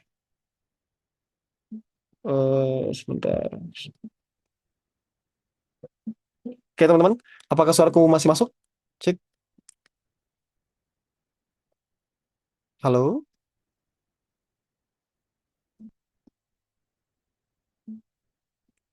Teman-teman, apakah suara saya terdengar? Oke, masuk ya. Oke. Oke, kita lanjut. Ini kayaknya masih ngelek tapi nggak apa. Yang laptopku panas kayaknya. Bentar. Kak Marisa ya, caranya bagaimana kita menanggapi pertanyaan kapan menikah? Menurutku ini pertanyaan yang sangat ini ya, sangat biasa ya. Tapi mungkin dari kita ada yang belum bisa menanggapinya dengan biasa. Ya kalau memang ditanya seperti itu sih kalau aku ya biasanya ya. Ya doakan saja teh kayak gitu. Atau bercandain dikit nggak apa-apa kayak gitu. Oh tante ini nanya-nanya mau nyariin gitu. Nggak apa-apa dibercandain tipis-tipis teman-teman. Jadi kita tuh nggak terlalu kayak jadiin beban gitu kan. Cuman memang kita harus memahami bahwasanya eksistensi dari pertanyaan itu adalah mungkin baik teman-teman ya. Ya mungkin yang menanyakan itu ingin kita segera melepas masa lajang kita ya. Segera melakukan ibadah terpanjang seperti itu. Nggak apa-apa kok. Di bawah santai aja. Kayaknya ada beberapa pesan aku yang kelewat ya teman-teman ya. Sampai pas aku keluar tadi tuh bahasanya masih di pertanyaan Kak Marisa yang terakhir ya. Oke, gitu ya teman-teman ya. Kalau ngomongin soal menikah ya, karena ini bahasanya sebenarnya bunuh diri tapi nggak apa-apa. Jadi perlu banyak banget persiapan ya teman-teman ya. Jadi bukan cuman aku mau sama kamu ya, tapi bagaimana rumah tangga ini akan dibawa arahnya kemana gitu. Karena kan nah kodanya itu kan laki-laki ya teman-teman ya. Tapi tentunya gerakan apa tiang-tiangnya dan lain itu kan dipenuhi oleh pasangan ya teman-teman ya.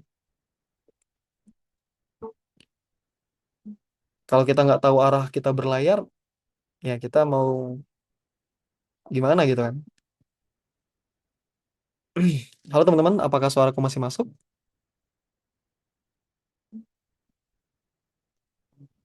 Halo?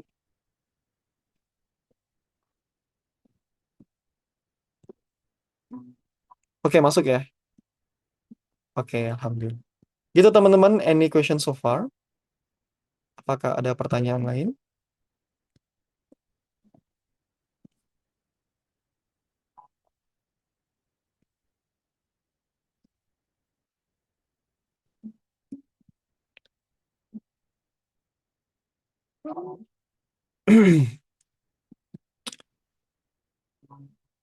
Oke.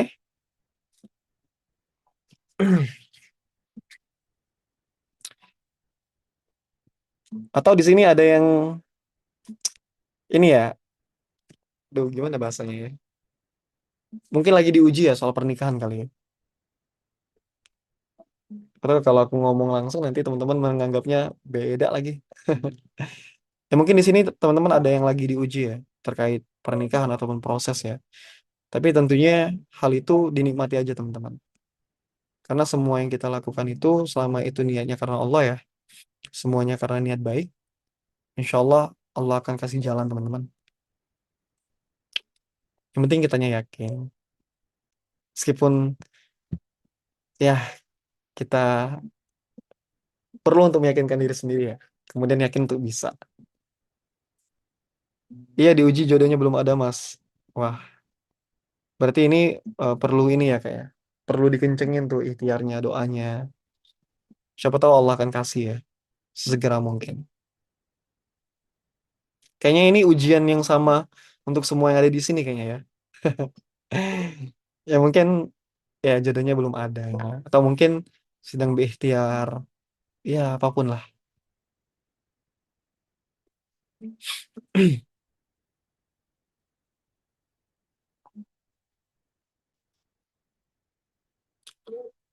Gitu ya Kak Nia ya. Next bahas kemuliaan wanita. Gimana Kak? Soalnya kan lagi banyak banget isu yang merendahkan wanita akhir-akhir ini. Kasih contoh Kak, isunya seperti apa? Kemuliaan wanita tuh banyak Kak sebenarnya. Banyak banget. Banget, banget, banget, banget. Izin bicara Kak, Oh, boleh nggak? oh iya boleh. Boleh, boleh Kak Dinsa. Silakan. Contohnya tuh yang ini sih, yang viral-viral akhir-akhir ini mungkin ya, yang kayak kita tahu mungkin dari yang anak-anak UI, anak ITB itu juga kan, yang mana mereka tuh kan Oh, ibaratnya ini ya, apa, ibaratnya top PTN lah yang dianggap di Indonesia ini. Nah, tapi mereka yang dianggap apa ya, hmm, namanya orang-orang yang sekolah yang pendidikan gitu. berpendidikan. Mm-mm. Ya, ya. Tapi ya mungkin apa ya, pikirannya minim gitu loh Kak, karena mungkin bisa akibatnya pergaulan atau misalnya hal-hal yang dibiasakan, karena kan banyak juga yang apa ya, kayak mengeneralisir karena katanya apa, laki-laki adalah laki-laki gitu. Jadi mewajarkan itu karena katanya pikiran laki-laki ya seperti itu gitu. Nah, jadi mungkin kalau dibahas lagi gitu tentang kemuliaan wanita kan, jadi yang wanita juga lebih aware, lebih tahu tuh apa apa namanya, bahwa mereka tuh seberharga itu, dan kemudian yang laki-laki juga tahu bahwa ya mereka tuh salah, walaupun apa ya, banyak juga kan prosesnya sekarang lagi diproses, tapi orang tuanya tuh kayak menganggapnya itu tuh ya kan nggak sampai ini, apa namanya, nggak sampai kasus kekerasan secara fisik gitu ya,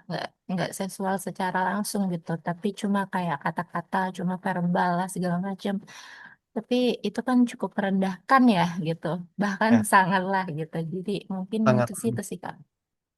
Oke, oke, makasih ya Kak Deni saya sarannya ya. Insya Allah aku tampung ya. Nanti ku coba pertimbangkan.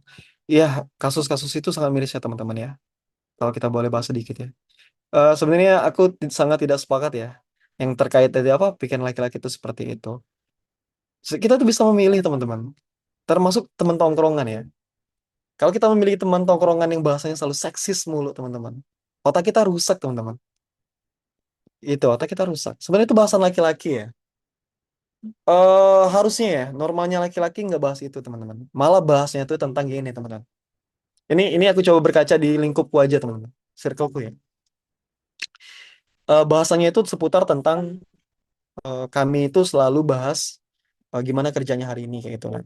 Atau misal aku sebagai yang mungkin paling tua di dalam tongkrongan gitu kan. Aku nanyain adik-adik tingkatku tuh di bawah kan, ada yang jadi ketua MBG lah segala macam. Itu kan kutanya kan. Kayak gimana tuh hari ini apa tuh tantangannya dari MBG dan segala macam kan. Ya kita diskusi dan lain-lain. Ya kemudian ngomongin tentang bisnis, saham dan lain-lain. Kemudian masuk di jam-jam atas ngomongin tentang agama. Mungkin ada juga di jam-jam atas ngomongin kayak kayak yang kayak gitu ya. Tapi harusnya itu tuh bisa sangat diminimalisir. Kita bisa ngekat, teman-teman. Karena sangat tidak etis membahas sesuatu yang berbau seksis kayak gitu. Sedangkan contoh, ibu kita perempuan, kita punya adik perempuan, kita punya pasangan perempuan. Apalagi yang paling miris itu adalah ada juga tongkrongan teman-teman, yang dia tuh udah beristri teman-teman. Suami-suami udah beristri tapi bahasanya itu seksis. Itu menurutku sangat menjijikan ya. Karena bahasannya terkait dengan ranjang, terkait dengan itu tuh cukup kita yang tahu, cukup suami dan istri yang tahu. Dan sangat disayangkan kalau dibuka secara publik kayak gitu. Apalagi menjadi bahasan ya, menjadi bayang-bayang laki gitu. Ini suaraku jelas nggak teman-teman ya? Cek, halo. Jelas atau tadi potong-potong? Oke, jelas ya. Itu teman-teman ya. Jadi aku sangat tidak sepakat bahwasanya mereka bilang, beberapa orang bilang bahwasanya, oh bahasan laki-laki pasti selalu itu. Enggak, teman-teman. Enggak. Tergantung kalian milih circle apa.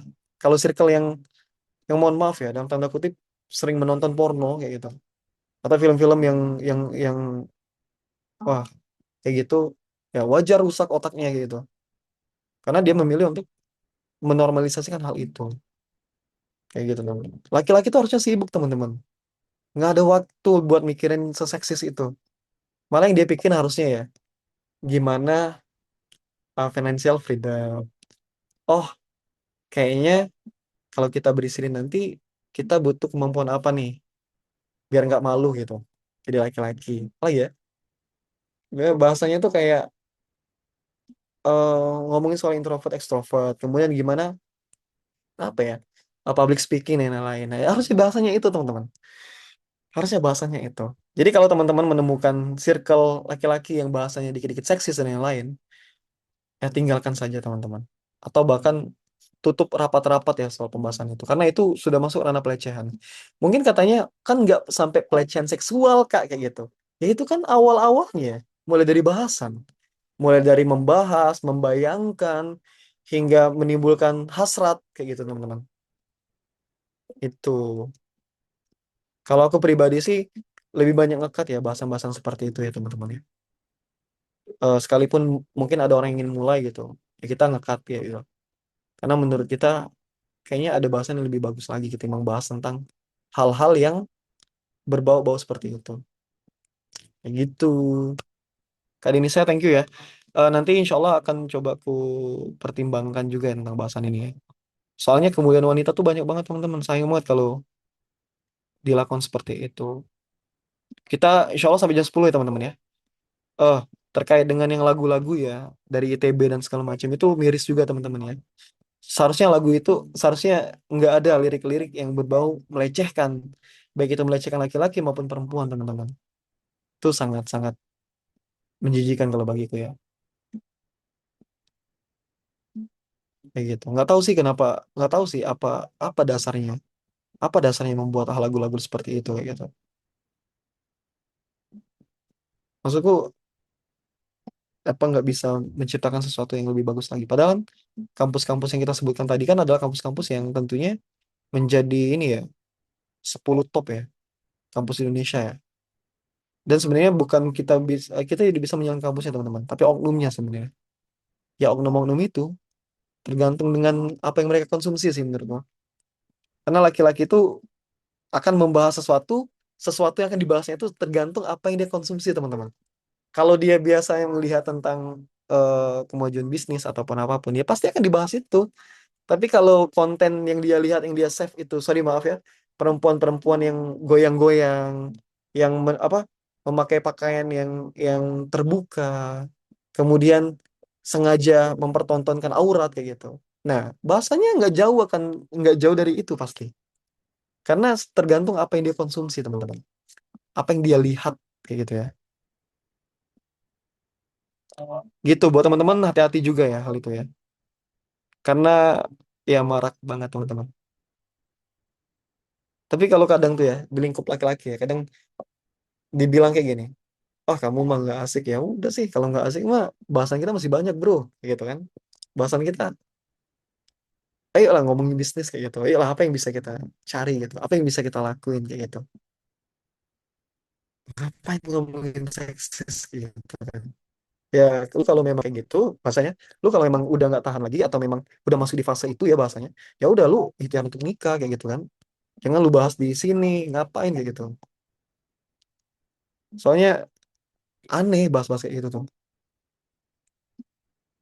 Gitu teman-teman kalau dari POV ku ya teman-teman ya, biasanya ya. Cuman kalau ngomongin ada nggak tongkrongan gitu ya ada. Ada tongkrongan yang sering ngomong-ngomongin kayak gitu.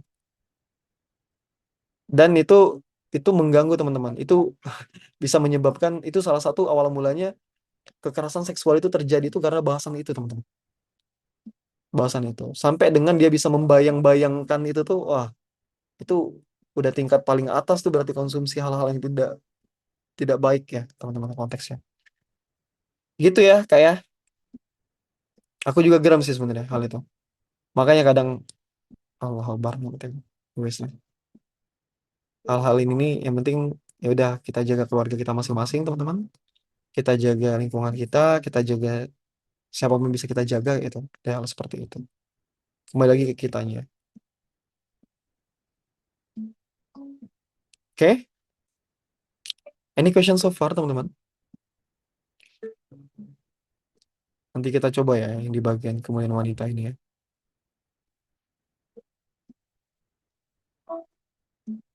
Oh ya, termasuk ada ini teman-teman ya. Kalau nggak salah, kekerasan ya. Beberapa kali kulihat juga kekerasan itu eh, terjadi ya di lingkup rumah tangga ya. Itu bagiku sih itu belum selesai dengan diri ya, teman-teman ya. Karena ya kalau kita marah itu kan sebuah sifat ya, teman-teman ya. Sifat yang memang Allah berikan ya rasa kesal kita segala macam ya. Tapi itu kan bisa kita arahkan teman-teman. Maksudnya itu kalau kita marah atau kita sedang sedang kesal dengan pasangan ya itu kan kita bisa melakukan treat dengan baik teman-teman dalam artian nggak harus mukul apa lagi ya nggak harus mencaci maki nggak harus apa ya mengeluarkan kata-kata kotor kayak gitu nggak harus kalau kita udah selesai dengan diri kita itu bisa memilah dan memilih teman-teman sekalipun kita dengan penuh emosi ya otak laki-laki itu mikir teman-teman sebelum ngelakuin itu mikir kayak gitu kenapa talak itu dikasihkan ke laki-laki teman-teman karena laki-laki itu lebih banyak berpikirnya ya secara timbang-timbang ya dalam artian harusnya ya yang sebenarnya laki-laki harusnya seperti itu ya kecuali dia belum selesai dengan dirinya gitu kak kasihan yang namanya Erika ya yang ini ya dosen-dosen itu ya dosen yang di apa dilecehkan secara ini ya verbal luar biasa sih akhir zaman tapi kita jangan ya teman-teman ya pastikan lingkungan kita pastikan adik-adik kita pastikan keluarga kita tidak masuk ke dalam lobang-lobang atau pengaruh-pengaruh seperti itu, teman-teman. Makanya kenapa eh, dalam menikah itu ya suami itu diberikan tugas untuk menjaga keluarganya, menjaga istrinya, menjaga anak-anaknya, menjaga kehormatan dirinya, kehormatan istrinya, menjaga keluarganya, dan membawa anak istri itu sampai menuju surga kayak gitu. Karena ya balik lagi tujuan kehidupan ini adalah beribadah kepada Allah kayak gitu kan. Dan untuk menjemput itu kan banyak cara tuh kan, yang baik-baik gitu. Gitu teman-teman. Waktu kita tinggal berapa nih? 13 menit lagi ya teman-teman. Gitu teman-teman semua sehat-sehat ya. Karena kondisi di luar tuh lagi nggak menentu ya. Tadi macetnya luar biasa sekali teman-teman. Luar biasa sekali ya. Jadi aku macet 40-an menit tadi. Tapi alhamdulillah ya. Alhamdulillah masih bisa kejar gitu. Dan juga jalanan licin teman-teman hati-hati ya. Tadi aku ketemu dengan yang apa ada orang yang kecelakaan ya di Waringin nih. Ya senggolan kah, entah nyenggol mobil lah. ada orang berantem juga tadi karena senggolan. Ya semoga kita tidak masuk ke dalam keadaan itu ya teman-teman ya. Hati-hati aja bawa kendaraan. Gitu. Gimana teman-teman? Ada pertanyaan lagi? Karena waktu kita tinggal 12 menit lagi. Teman-teman perlu untuk istirahat ya. Kita juga perlu untuk menyiapkan hari esok, teman-teman. Dan jangan lupa berdoa ya buat negeri kita ini ya, supaya baik-baik saja, kayak gitu. Supaya Allah bantu kita dan bantu negara kita ini ya. Dan seluruh umat muslim di dunia. Termasuk, jangan lupa juga untuk doakan teman-teman kita di Palestina, teman-teman. Intinya teman-teman kita yang sedang berjuang, doakan semua. Semoga Allah lindungi dan Allah berikan yang terbaik. Kak Nia, apa pelecehan karena pakaian wanita juga mengundang ya, Mas? Emang sebaik-baiknya pakaian wanita itu menjulurkan jilbab menutup dada. Oke, ini kan kalau bahasan dalam perspektifnya Islam, ya, Pak. Dalam Al-Quran tentunya perempuan atau anak-anak perempuan atau istri itu kan diwajibkan untuk menutup aurat ya teman-teman ya. Termasuk berjilbab yang menutup dada. Itu juga jadi tugasnya para suami ya kepada anak-anak dan istrinya kayak gitu teman-teman. Dan itu salah satunya adalah perintah Allah yang mutlak, yang tidak ditawar-tawar bahasanya dan harus dilaksanakan kayak gitu. Nah, salah satunya kan adalah selain daripada mentaati perintah Allah ya, itu juga salah satunya mengurangi efek-efek ya. Efek-efek dalam artian kayak eh, laki-laki itu diuji dari matanya, teman-teman. Salah satunya matanya. Matanya ini bisa men-scanning banyak hal, teman-teman. Dalam artian dari mata ini bisa membayangkan visualisasi di otak kayak gitu, teman-teman. Jadi makanya perlu banget pakaian itu menjadi salah satu syarat juga ya supaya untuk meminimalisir. Tapi itu kan dalam konsep ini ya, konsep jilbab dalam agama Islam ya. Kalau ngomongin soal sosial, teman-teman, sebenarnya itu tergantung kitanya, tergantung kitanya, teman-teman. Tergantung laki-lakinya, tergantung perempuannya, kayak gitu, teman. Kalau memang udah niatnya buruk, ya pasti buruk kayak gitu.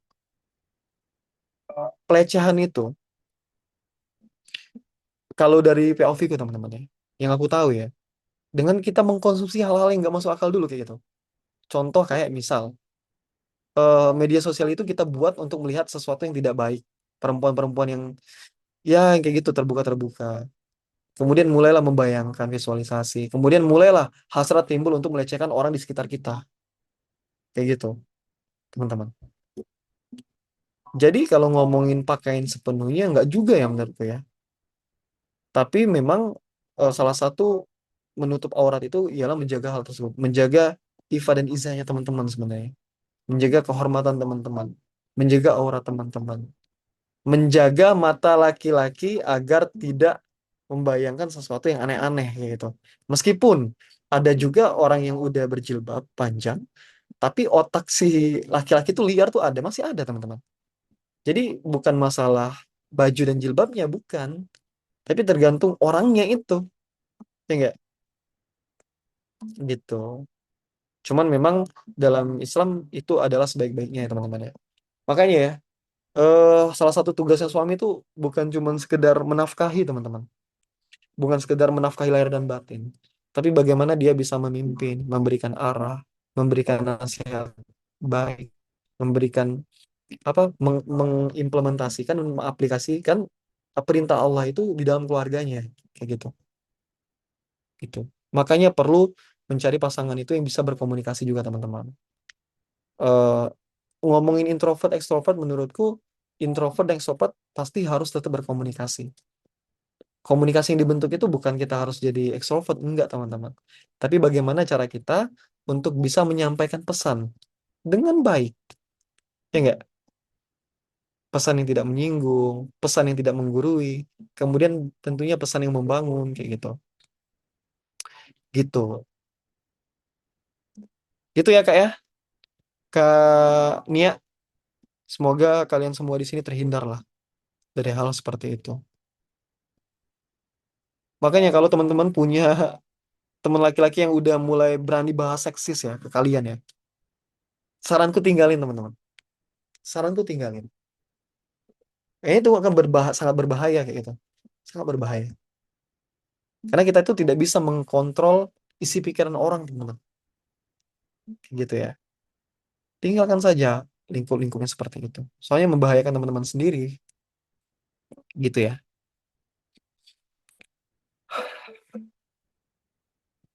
Ini dari bahasan bunuh diri tiba-tiba ke jodoh nih. Tapi nggak apa-apa. Itu ya teman-teman ya terkait bunuh diri tadi ya. Teman-teman wajib banget untuk mensupport ya lingkungan sekitar teman-teman. Kemudian teman-teman jangan takut untuk cerita. Kalau memang masalahnya udah berat banget teman-teman kayak gitu. Setidaknya eh, bisa mengurai permasalahan ya teman-teman ya. Yang pertama tadi stepnya apa? Cerita dulu ke Allah Subhanahu Wa Taala. Kemudian yang kedua adalah kalau memang masih belum clear dan lain, ya teman-teman bisa cerita ke manusia ya. Nggak harus banyak-banyak, tapi yang jelas yang orang terpercaya. Orang tua kita kah? Biasanya orang tua sih yang lebih ini ya, bisa memahami kita ya. Kalau teman-teman masih punya orang tua ya, gitu teman-teman.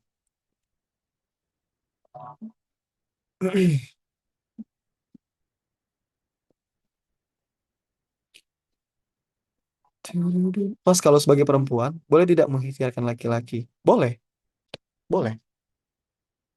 Mengikhtiarkan laki-laki ini kan banyak bentuk ya, khususnya doa ya teman-teman ya. Kalau kita melihat ceritanya Nabi Yusuf dan Zulaika ya teman-teman ya, yang tentunya eh, Allah dekatkan mereka tuh karena semuanya itu menuju Allah gitu kan. Kalau menuju manusianya, malah Allah tambah jauhkan kayak gitu. Nah, jadi konsep mengikhtiarkan ini boleh teman-teman. Apalagi kalau kita berkaca kepada kisahnya ini ya, ibunda kita ya, ibunda Khadijah kita ya teman-teman ya. Itu kan beliau mengikhtiarkan ya namanya, ya. Mengikhtiarkan seorang laki-laki yang masya Allah tabarakallah ya, nabi kita ya. Dan begitu pun nabi kita juga mengikhtiarkan. Jadi sama-sama mengikhtiarkan kayak gitu teman-teman. Jadi nggak ada ketika seorang perempuan itu menyatakan kesukaannya ya atau ketertarikannya kepada laki-laki yang baik ya teman-teman ya. Laki-laki yang tentunya teman-teman tahu bahwasanya laki-laki ini bisa membimbing teman-teman kayak gitu. Itu bukan sebuah kehinaan teman-teman. Itu bukan sebuah kehinaan. Kalaupun teman-teman mau memakai perantara, oke juga malah. Menurutku melalui perantara akan lebih lebih menenangkan hati teman-teman ya. Jadi teman-teman kan biasanya kan takutnya itu nanti kalau ditolak malu kan. Ya kayak gitu-gitulah. Nah, sebenarnya kalau melalui POV Islam, teman-teman, ketika kita sudah mulai tertarik ya kepada lawan jenis ya, teman-teman, ya, kita boleh banget untuk menyampaikan dengan cara yang baik. Tapi sebelum ngomongin itu, kita harus persiapan dulu, ya nggak? Persiapan ilmunya, kemudian kita harus paham hak dan kewajiban kita. Kita juga harus selesai dengan diri kita sendiri, teman-teman. Skop kecilnya ya, sederhananya, selesai dengan diri kita sendiri itu adalah sederhananya, teman-teman ya. Itu kita itu sudah cukup dengan kita dan kita bisa berbagi dengan yang lain gitu teman-teman. Itu sangat sederhana ya, deskripsinya sederhana, tapi deskripsi panjangnya banyak tuh sesuai dengan diri sendiri. Ada beberapa indikator teman-teman, termasuk ngomongin emosionalnya kayak gitu. Itu sih, dan itu berlaku untuk perempuan dan laki-laki ya teman-teman ya, bukan cuma untuk laki-laki. Kalau laki-lakinya udah selesai dan perempuannya belum selesai kayak itu, ya mungkin laki-lakinya akan diuji dengan membimbing ya. Tapi kan kalau perempuannya belum selesai, itu akan PR-nya cukup, effortnya cukup harus lebih banyak ya, harus kita keluarkan ya, gitu. Mas, kalau sebagai kalau Mas sendiri ada nggak wanita yang lagi diikhtiarkan? Gimana cara ikhtiarnya? Doakan yang terbaik ya, teman-teman ya. Kalau dari aku, tentunya teman-teman, eh, me- ini ya, ini dari sudut pandangku ya, yang aku belajar teman-teman ya. Kalau kita sudah suka dengan orang lain kayak gitu, dan kita sudah eh, meyakinkan diri kita bahwasanya kita itu bisa menjadi kepala keluarga yang baik teman-teman ya. Ya kita menyampaikannya dengan cara yang baik juga tentunya. Dalam Islam, Islam memberikan konsep yang namanya ta'aruf teman-teman. Kalau kita artikan ta'aruf itu dalam bahasa Indonesia adalah mengenal, ya enggak? Kita tuh mengenal orang yang kita suka melalui berbagai pertanyaan, melalui melihat dari jawabannya dan lain-lain. Kemudian gimana Kak kalau nggak ta'aruf kayak gitu? Ada juga cara cara lain ialah dengan seseorang itu datang langsung ke rumah orang tuanya atau menyampaikan ke anaknya kemudian langsung datang ke orang tuanya dalam keadaan siap kayak gitu. Tuh. Dan kalau saran saya ya teman-teman ya, eh, kalau bisa teman-teman eh, kalau bisa teman-teman tidak melalui pacaran jangan sampai teman-teman. Karena apa? Karena aku meyakini bahwasanya itu akan merugikan teman-teman dan banyak ruginya ke perempuan kayak gitu. Apalagi misal kalau dalam era kita ya menjaga jodoh orang ya itu sangat rugi sih. Rugi waktu, rugi tenaga, banyak hal yang rugi. Bukan kita perhitungan teman-teman, enggak, bukan masalah perhitungan. Tapi kita itu makanya kalau Allah kasih ini terus kita memilih ini, pasti kita tahu dong konsekuensi rugi positifnya apa. Bisa kita timbang-timbang dong, ya enggak? Kayak gitu teman-teman. Teman-teman kalau mau nanya melalui mic juga boleh ya teman-teman ya. That's okay. Ya tadi ya mengikhtiarnya tadi itu dengan cara itu ya Kak ya. Kak Nia. Ya, boleh Kak Ima ya. Siapa? Oke. Gitu ya. Jadi kita bisa melalui hal yang baik teman-teman. Melalui teman menyampaikan rasa suka kita ke orang yang kita tuju juga oke kayak gitu. Yang penting kita tidak melakukannya dengan cara yang tidak baik teman-teman. Karena aku tuh meyakini teman-teman ya, segala sesuatu yang kita mulai dengan tidak baik, kemungkinan besar probability endingnya itu akan tidak baik teman-teman.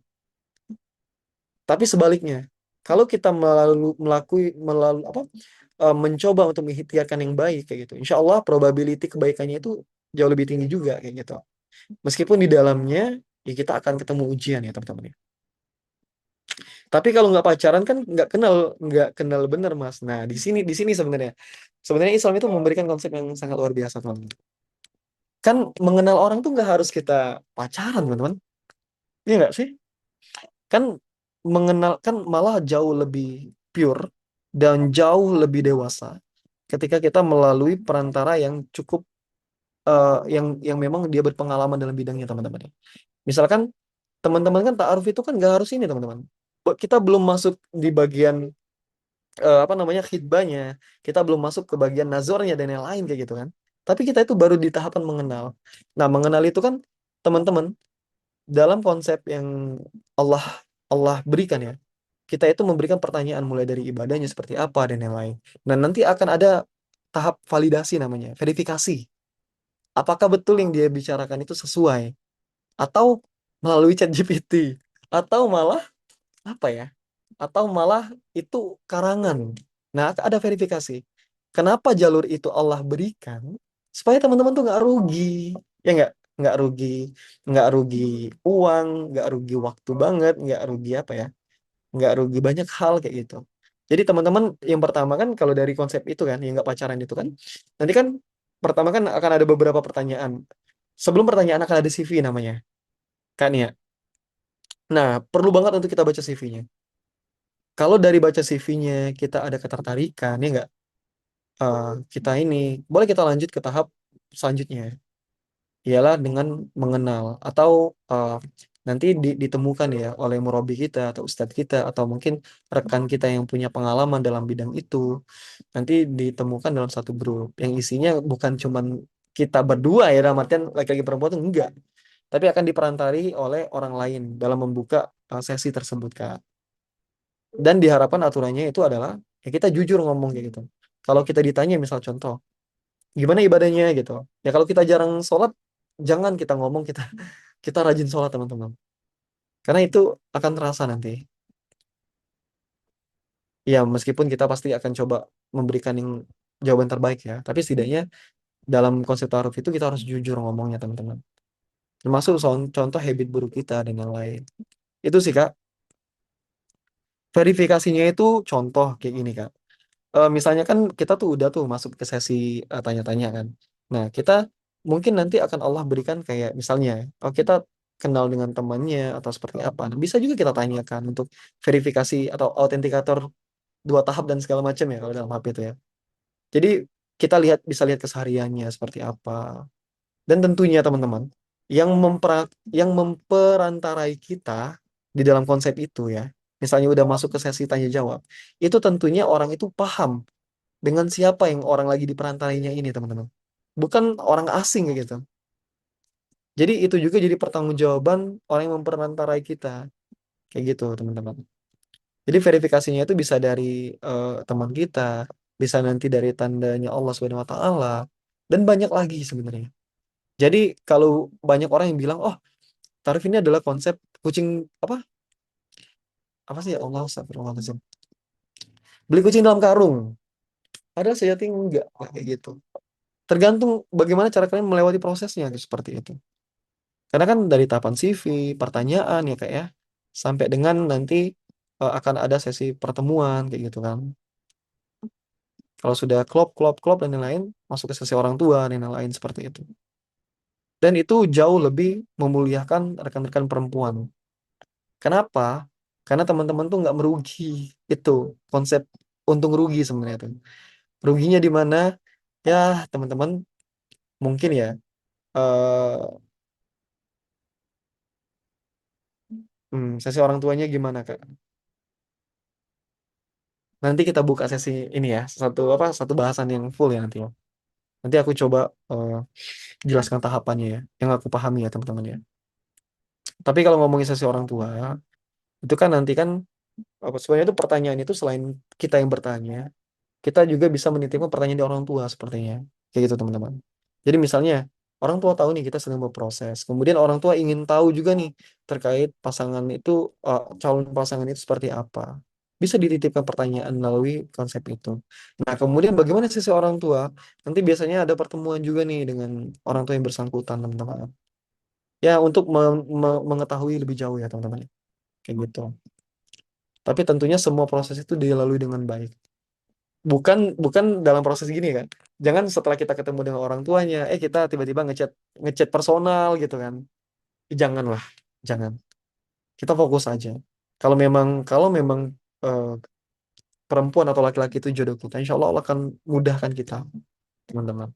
Jadi Allah itu ngasih ngasih ini kayak ngasih apa? Cara ya, the way ya, atau jalan yang tentunya Allah itu tahu itu tidak akan merugikan para perempuan kayak gitu. Iya, bisa melalui cerita, nanti ditanya juga laki-lakinya, yang lain. Seru, harusnya harusnya proses seru, teman-teman. Tapi selama proses ya, diharapkan kita itu tidak menaruh hati kita full, teman-teman. Maksudnya itu full dengan si laki-laki atau perempuan itu. Jadi ketika memang pada akhirnya tidak Allah jodohkan kayak gitu, kita masih bisa apa sih namanya menjaga hati kita, teman-teman ya. Tapi jangan juga nggak kita usahakan, teman-teman. Karena kalau kita udah nggak approach orang kayak gitu, teman-teman. Niat kita adalah untuk ibadah. Niat kita adalah betul-betul untuk menikahinya. Bukan mengenal untuk kenal-kenal aja, teman-teman. Enggak. Tapi kita sudah ada niat untuk menikahinya. Itu konsepnya, Kak Nia. Kurang lebih seperti itu. Intinya seru lah. Insya Allah seru prosesnya. Dan insya Allah prosesnya Allah ridhoi kayak gitu. Ya kalau teman-teman milih untuk pacaran ya mungkin mengenalnya ya akan juga sampai ke orang tua. Betul. Tapi kan tidak ada yang bisa membatasi. Dalam artian tidak ada yang bisa menjamin bahwasanya batasan itu akan terjaga. Ya, paham kan apa yang aku maksud sebenarnya? Ya ruginya di perempuan, teman-teman. Banyak kejadian di sekitarku juga yang aku temukan seperti itu. Ya, gitu teman-teman. Makanya Allah kasih pilihan. Makanya dunia ini tuh tempat ujian, teman-teman. Kalau semuanya masuk surga ya nggak ada namanya dunia, teman-teman. Ya nggak? Makanya dunia ini adalah ajang atau kompetisi untuk kita bagaimana sebaik-baiknya ke Allah gitu. Tuh. Iya, harusnya. Betul, Kak. Laki-laki yang baik ya, sepahamanku ya, teman-teman ya. Laki-laki yang dia dia itu baik ya. Harusnya dia fokus dulu ke dirinya sendiri. Harusnya dia fokus dulu ke dirinya sendiri, mempersiapkan segala hal, menyelesaikan dengan dirinya dulu, teman-teman. Baru dia masuk ke arah orang lain kayak gitu. Bagaimana seseorang itu bisa bisa menjemput atau nge-approach orang lain, sedangkan dengan dirinya sendiri dia nggak selesai. Itu logika sederhana yang menurutku harus dijawab dulu, teman-teman. Kayak gitu. Karena apa? Karena ini akan berdampak di pernikahan nanti. Gitu. Harusnya laki-laki yang baik itu ya dia nemuin orang tua kalian ya. Itu aja, teman-teman. Ya entah ditolak ataupun diterima, wallahu a'lam bishawab ya. Lihat nanti responnya seperti apa. Yang penting sebagai laki-laki udah gentle dulu, yang menyampaikan niat baik dulu kayak gitu kan. Menyampaikan bahwasanya ya sungguh-sungguh kayak gitu, teman-teman. Bukan menye-menye ya. Sepahamku seperti itu. Wallahu a'lam bishawab. Mbak Nia, boleh nggak kalau ngambil hati orang tua calon pasangan, tapi itu nanti jatuhnya kayak pacaran nih, Mas? Gimana nih maksudnya? Maksudnya mengambil hati orang tua calon pasangan seperti apa, Kak? Contohkan dulu. Seperti apa? Kasih satu contoh simpel dulu.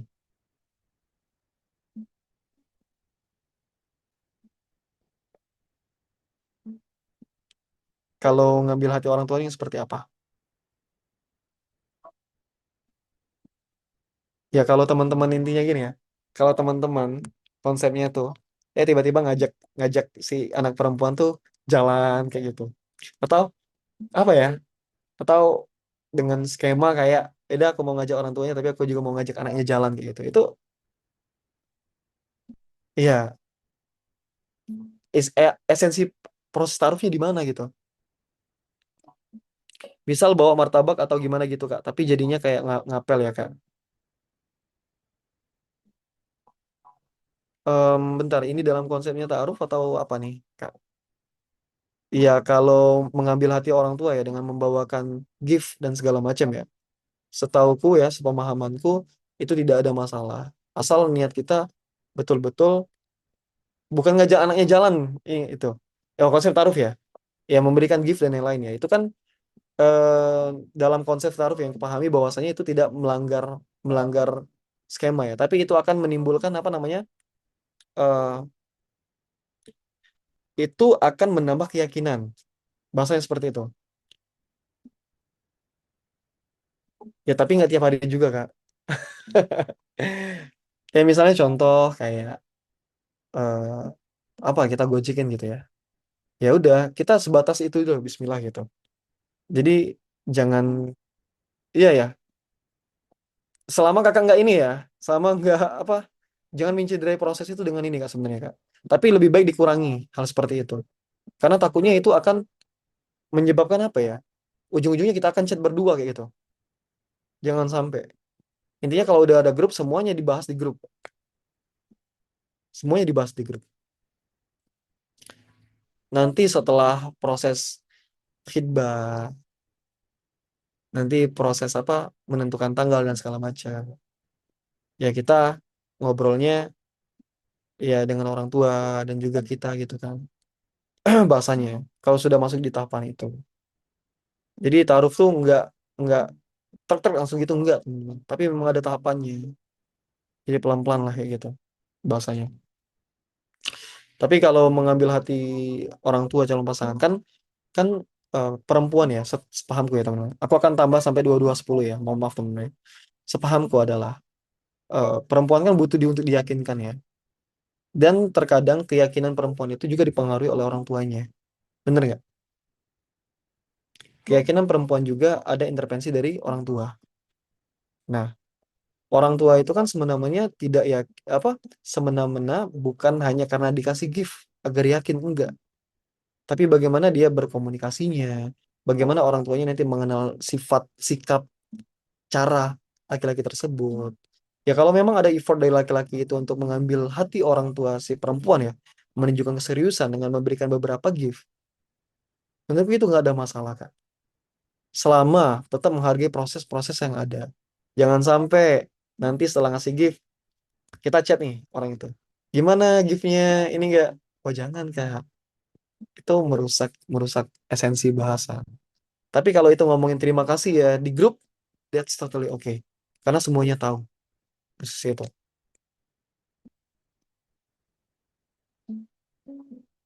Iya, biar nggak lompat juga ya. Gitu Kak. Nggak apa-apa Kak. Jadi bahasannya itu nanti pelan-pelan.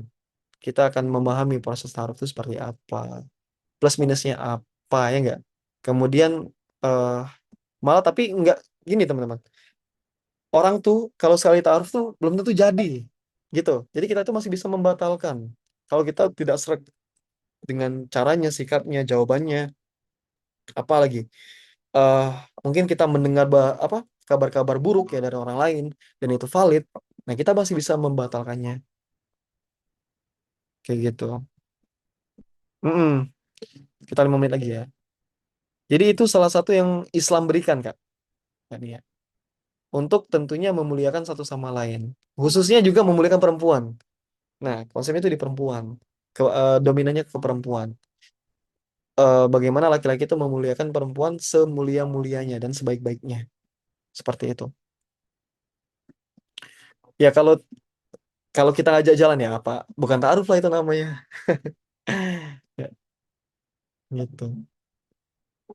Ya kalau proses taruh ya udah yang laki-laki sama perempuannya ya maksimalkan diri aja kayak gitu. Upgrade diri selama proses gitu kan. Dan juga ya sibuk dengan urusan masing-masing juga kayak gitu. Tapi juga tetap menghargai proses yang sedang dijalankan. Makanya nanti soal waktu, waktu itu perlu juga kan. Jadi kita perlu perlu banget menghargai proses yang sudah kita mulai gitu kan. Jangan kita menghilang. Kalau menghilang berarti ngapain kita ngadain kayak gitu? Dalam arti ngapain kita meng-approach untuk mentaaruf seorang kayak gitu. Dan sampai kita sibuk banget 24 jam. Ya nggak kayak gitu lah.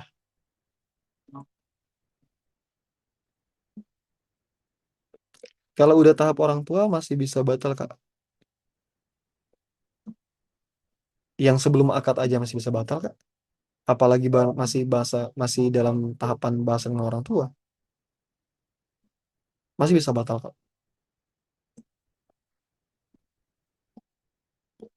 Cuman memang pembatalannya harus ini Kak, harus apa? Harus dengan alasan yang syar'i gitu. Dalam artian mungkin ada sesuatu yang tidak dapat kita toleransi nanti di dalam pernikahan kayak gitu. Dan ini akan menimbulkan ketidakbaikan dalam perjalanan ibadah tersebut kayak gitu. Jadi alasan pembatalannya itu betul-betul memang karena sesuatu yang syar'i kan.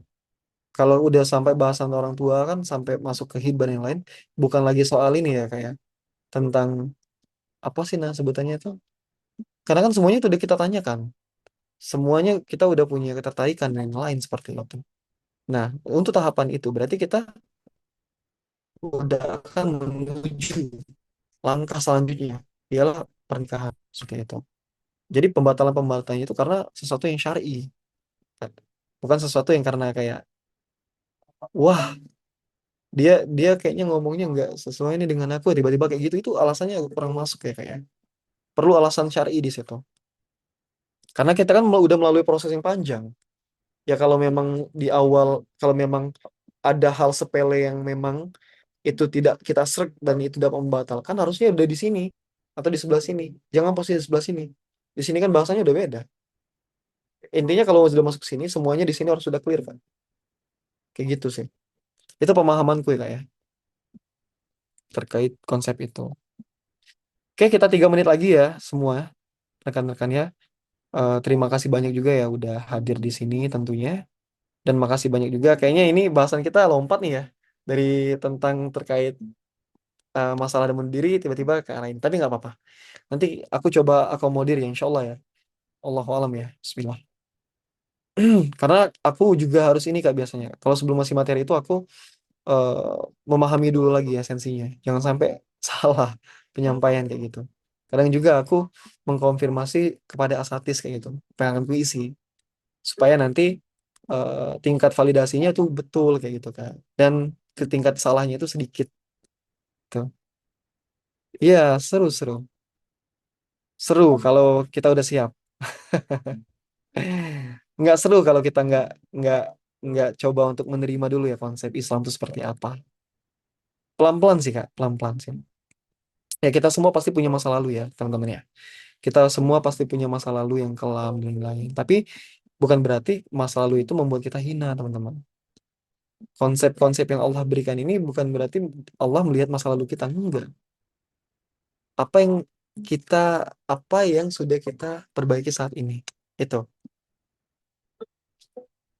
Jadi masa lalu biarlah itu menjadi masa lalu teman-teman, aib teman-teman, dan juga teman-teman sudah bertobat kepada Allah Subhanahu wa taala kayak gitu. Next selanjutnya adalah growth, adalah maju. Ngapain kita bahas yang mundur-mundur terus, teman-teman?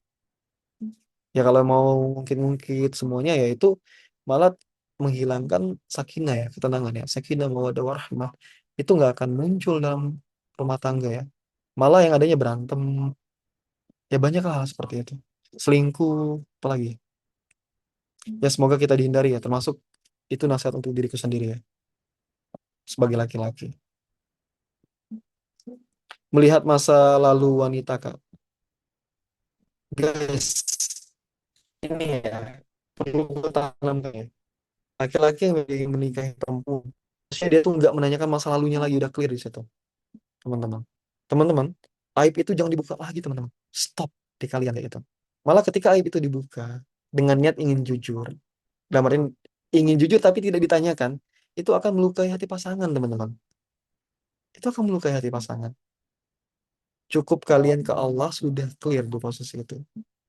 Ke depan adalah kalian maju dengan pasangan baru kalian, dengan pasangan yang Allah pilihkan kayak gitu. Ya kalau memang nanti pada akhirnya ada intrik-intrik ya dalam rumah tangga, nanya kayak misal contoh, kamu kemarin udah apa pacaran berapa kali segala macam. Sebenarnya itu bahasan yang nggak perlu dibahas lagi kalau di rumah tangga ya, karena kita udah saling mengikat, teman-teman, mengikat dalam mitsakon golizo, perjanjian yang agung, perjanjian yang suci. Itu teman-teman. Soal bahasa masa lalu harusnya nggak masuk lagi di poin itu. Ngapain kayak gitu? Ya kalau mau masa lalu sama orang yang lama aja kayak gitu. Ini bukan bahasa, bukan maksudnya tidak menerima padanya, enggak teman-teman ya. Tapi tujuan kita itu menikah itu adalah kita ingin tumbuh bareng-bareng, bukan kita ingin menarik masa lalu untuk masuk ke dalam rumah tangga kita lagi. Enggak. Ngapain? Bahasa itu ngapain kayak gitu. Malah melukai hati satu sama lain. Kita jadi renggang, kita jadi overthinking, ya enggak? Apalagi kita jadi sampai sampai pada hakikat atasnya itu perceraian kayak gitu. Nauzubillah min zalik ya teman-teman ya. Karena itu ya. Itu termasuk laki-laki ke wanita, wanita ke laki-laki pun seperti itu, teman-teman. Bahasanya adalah kalau dia dulu banyak salahnya dan teman-teman tahu dan dia udah bertobat dan ketika dia bersama teman-teman dia menunjukkan keseriusannya, menunjukkan tanggung jawabnya, menunjukkan dia tidak bermain seperti itu lagi, maka yang dinilai bukan yang lalunya, teman-teman, tapi yang saat ini dan treatnya ke teman-teman semua kayak gitu. Itu yang kita tuh nilai itu di situ poinnya. Kecuali dia hal masa lalunya masih dibawa saat ini. Nah, itu jadi perkara. Dan teman-teman perlu tahu bahwasanya perceraian itu tidak disukai oleh Allah, oleh Allah Subhanahu wa taala. Tapi bukan berarti tidak disukai, dilarang ya, teman-teman ya. Enggak. Jadi perceraian itu adalah sesuatu jalan ketika memang kita itu sudah tidak bisa berjalan di satu kapal yang sama, teman-teman. Kapal menuju Allah yang sama, kita itu udah nggak bisa berjalan lagi bareng-bareng, maka perceraian itu adalah jadi pilihan penyelamatan. Itu. Jangan jadikan pilihan akhir. Dan Allah tuh nggak suka orang yang bercerai, teman-teman. Kenapa Allah nggak suka? Ya berarti kita itu tidak mampu menjaga perjanjian suci itu, teman-teman. Mitsakon golizoh tadi, teman-teman. Kita nggak mampu ngejaganya. Gitu. Gitu ya, teman-teman ya. Karena udah jam 22.12, semoga terjawab. Jazakumullahu khairan ya, teman-teman ya. Udah berada di kelas ini ya. Semoga Allah mudahkan kita dan semoga Allah mudahkan kita juga untuk bertemu di minggu depan, insya Allah. Entah itu di hari Selasa, entah itu di hari Rabu. Nanti aku coba akan maksimalkan semuanya ya, teman-teman ya. Bismillah. Dan semoga apa yang kita sampaikan bermanfaat buat teman-teman juga. Dan semoga Allah ampuni aku ya atas setiap kesalahan yang mungkin terlontar ya dari lisanku ini. Dan semoga teman-teman semua dapat pahala untuk yang dapat mengimplementasikannya dan juga dan lain-lainnya. Semoga Allah mudahkan kita. Dan saya tutup dengan lafaz hamdalah, teman-teman. Alhamdulillahirrabbilalamin. Dan kita tutup juga dengan doa kafaratul majelis, teman-teman.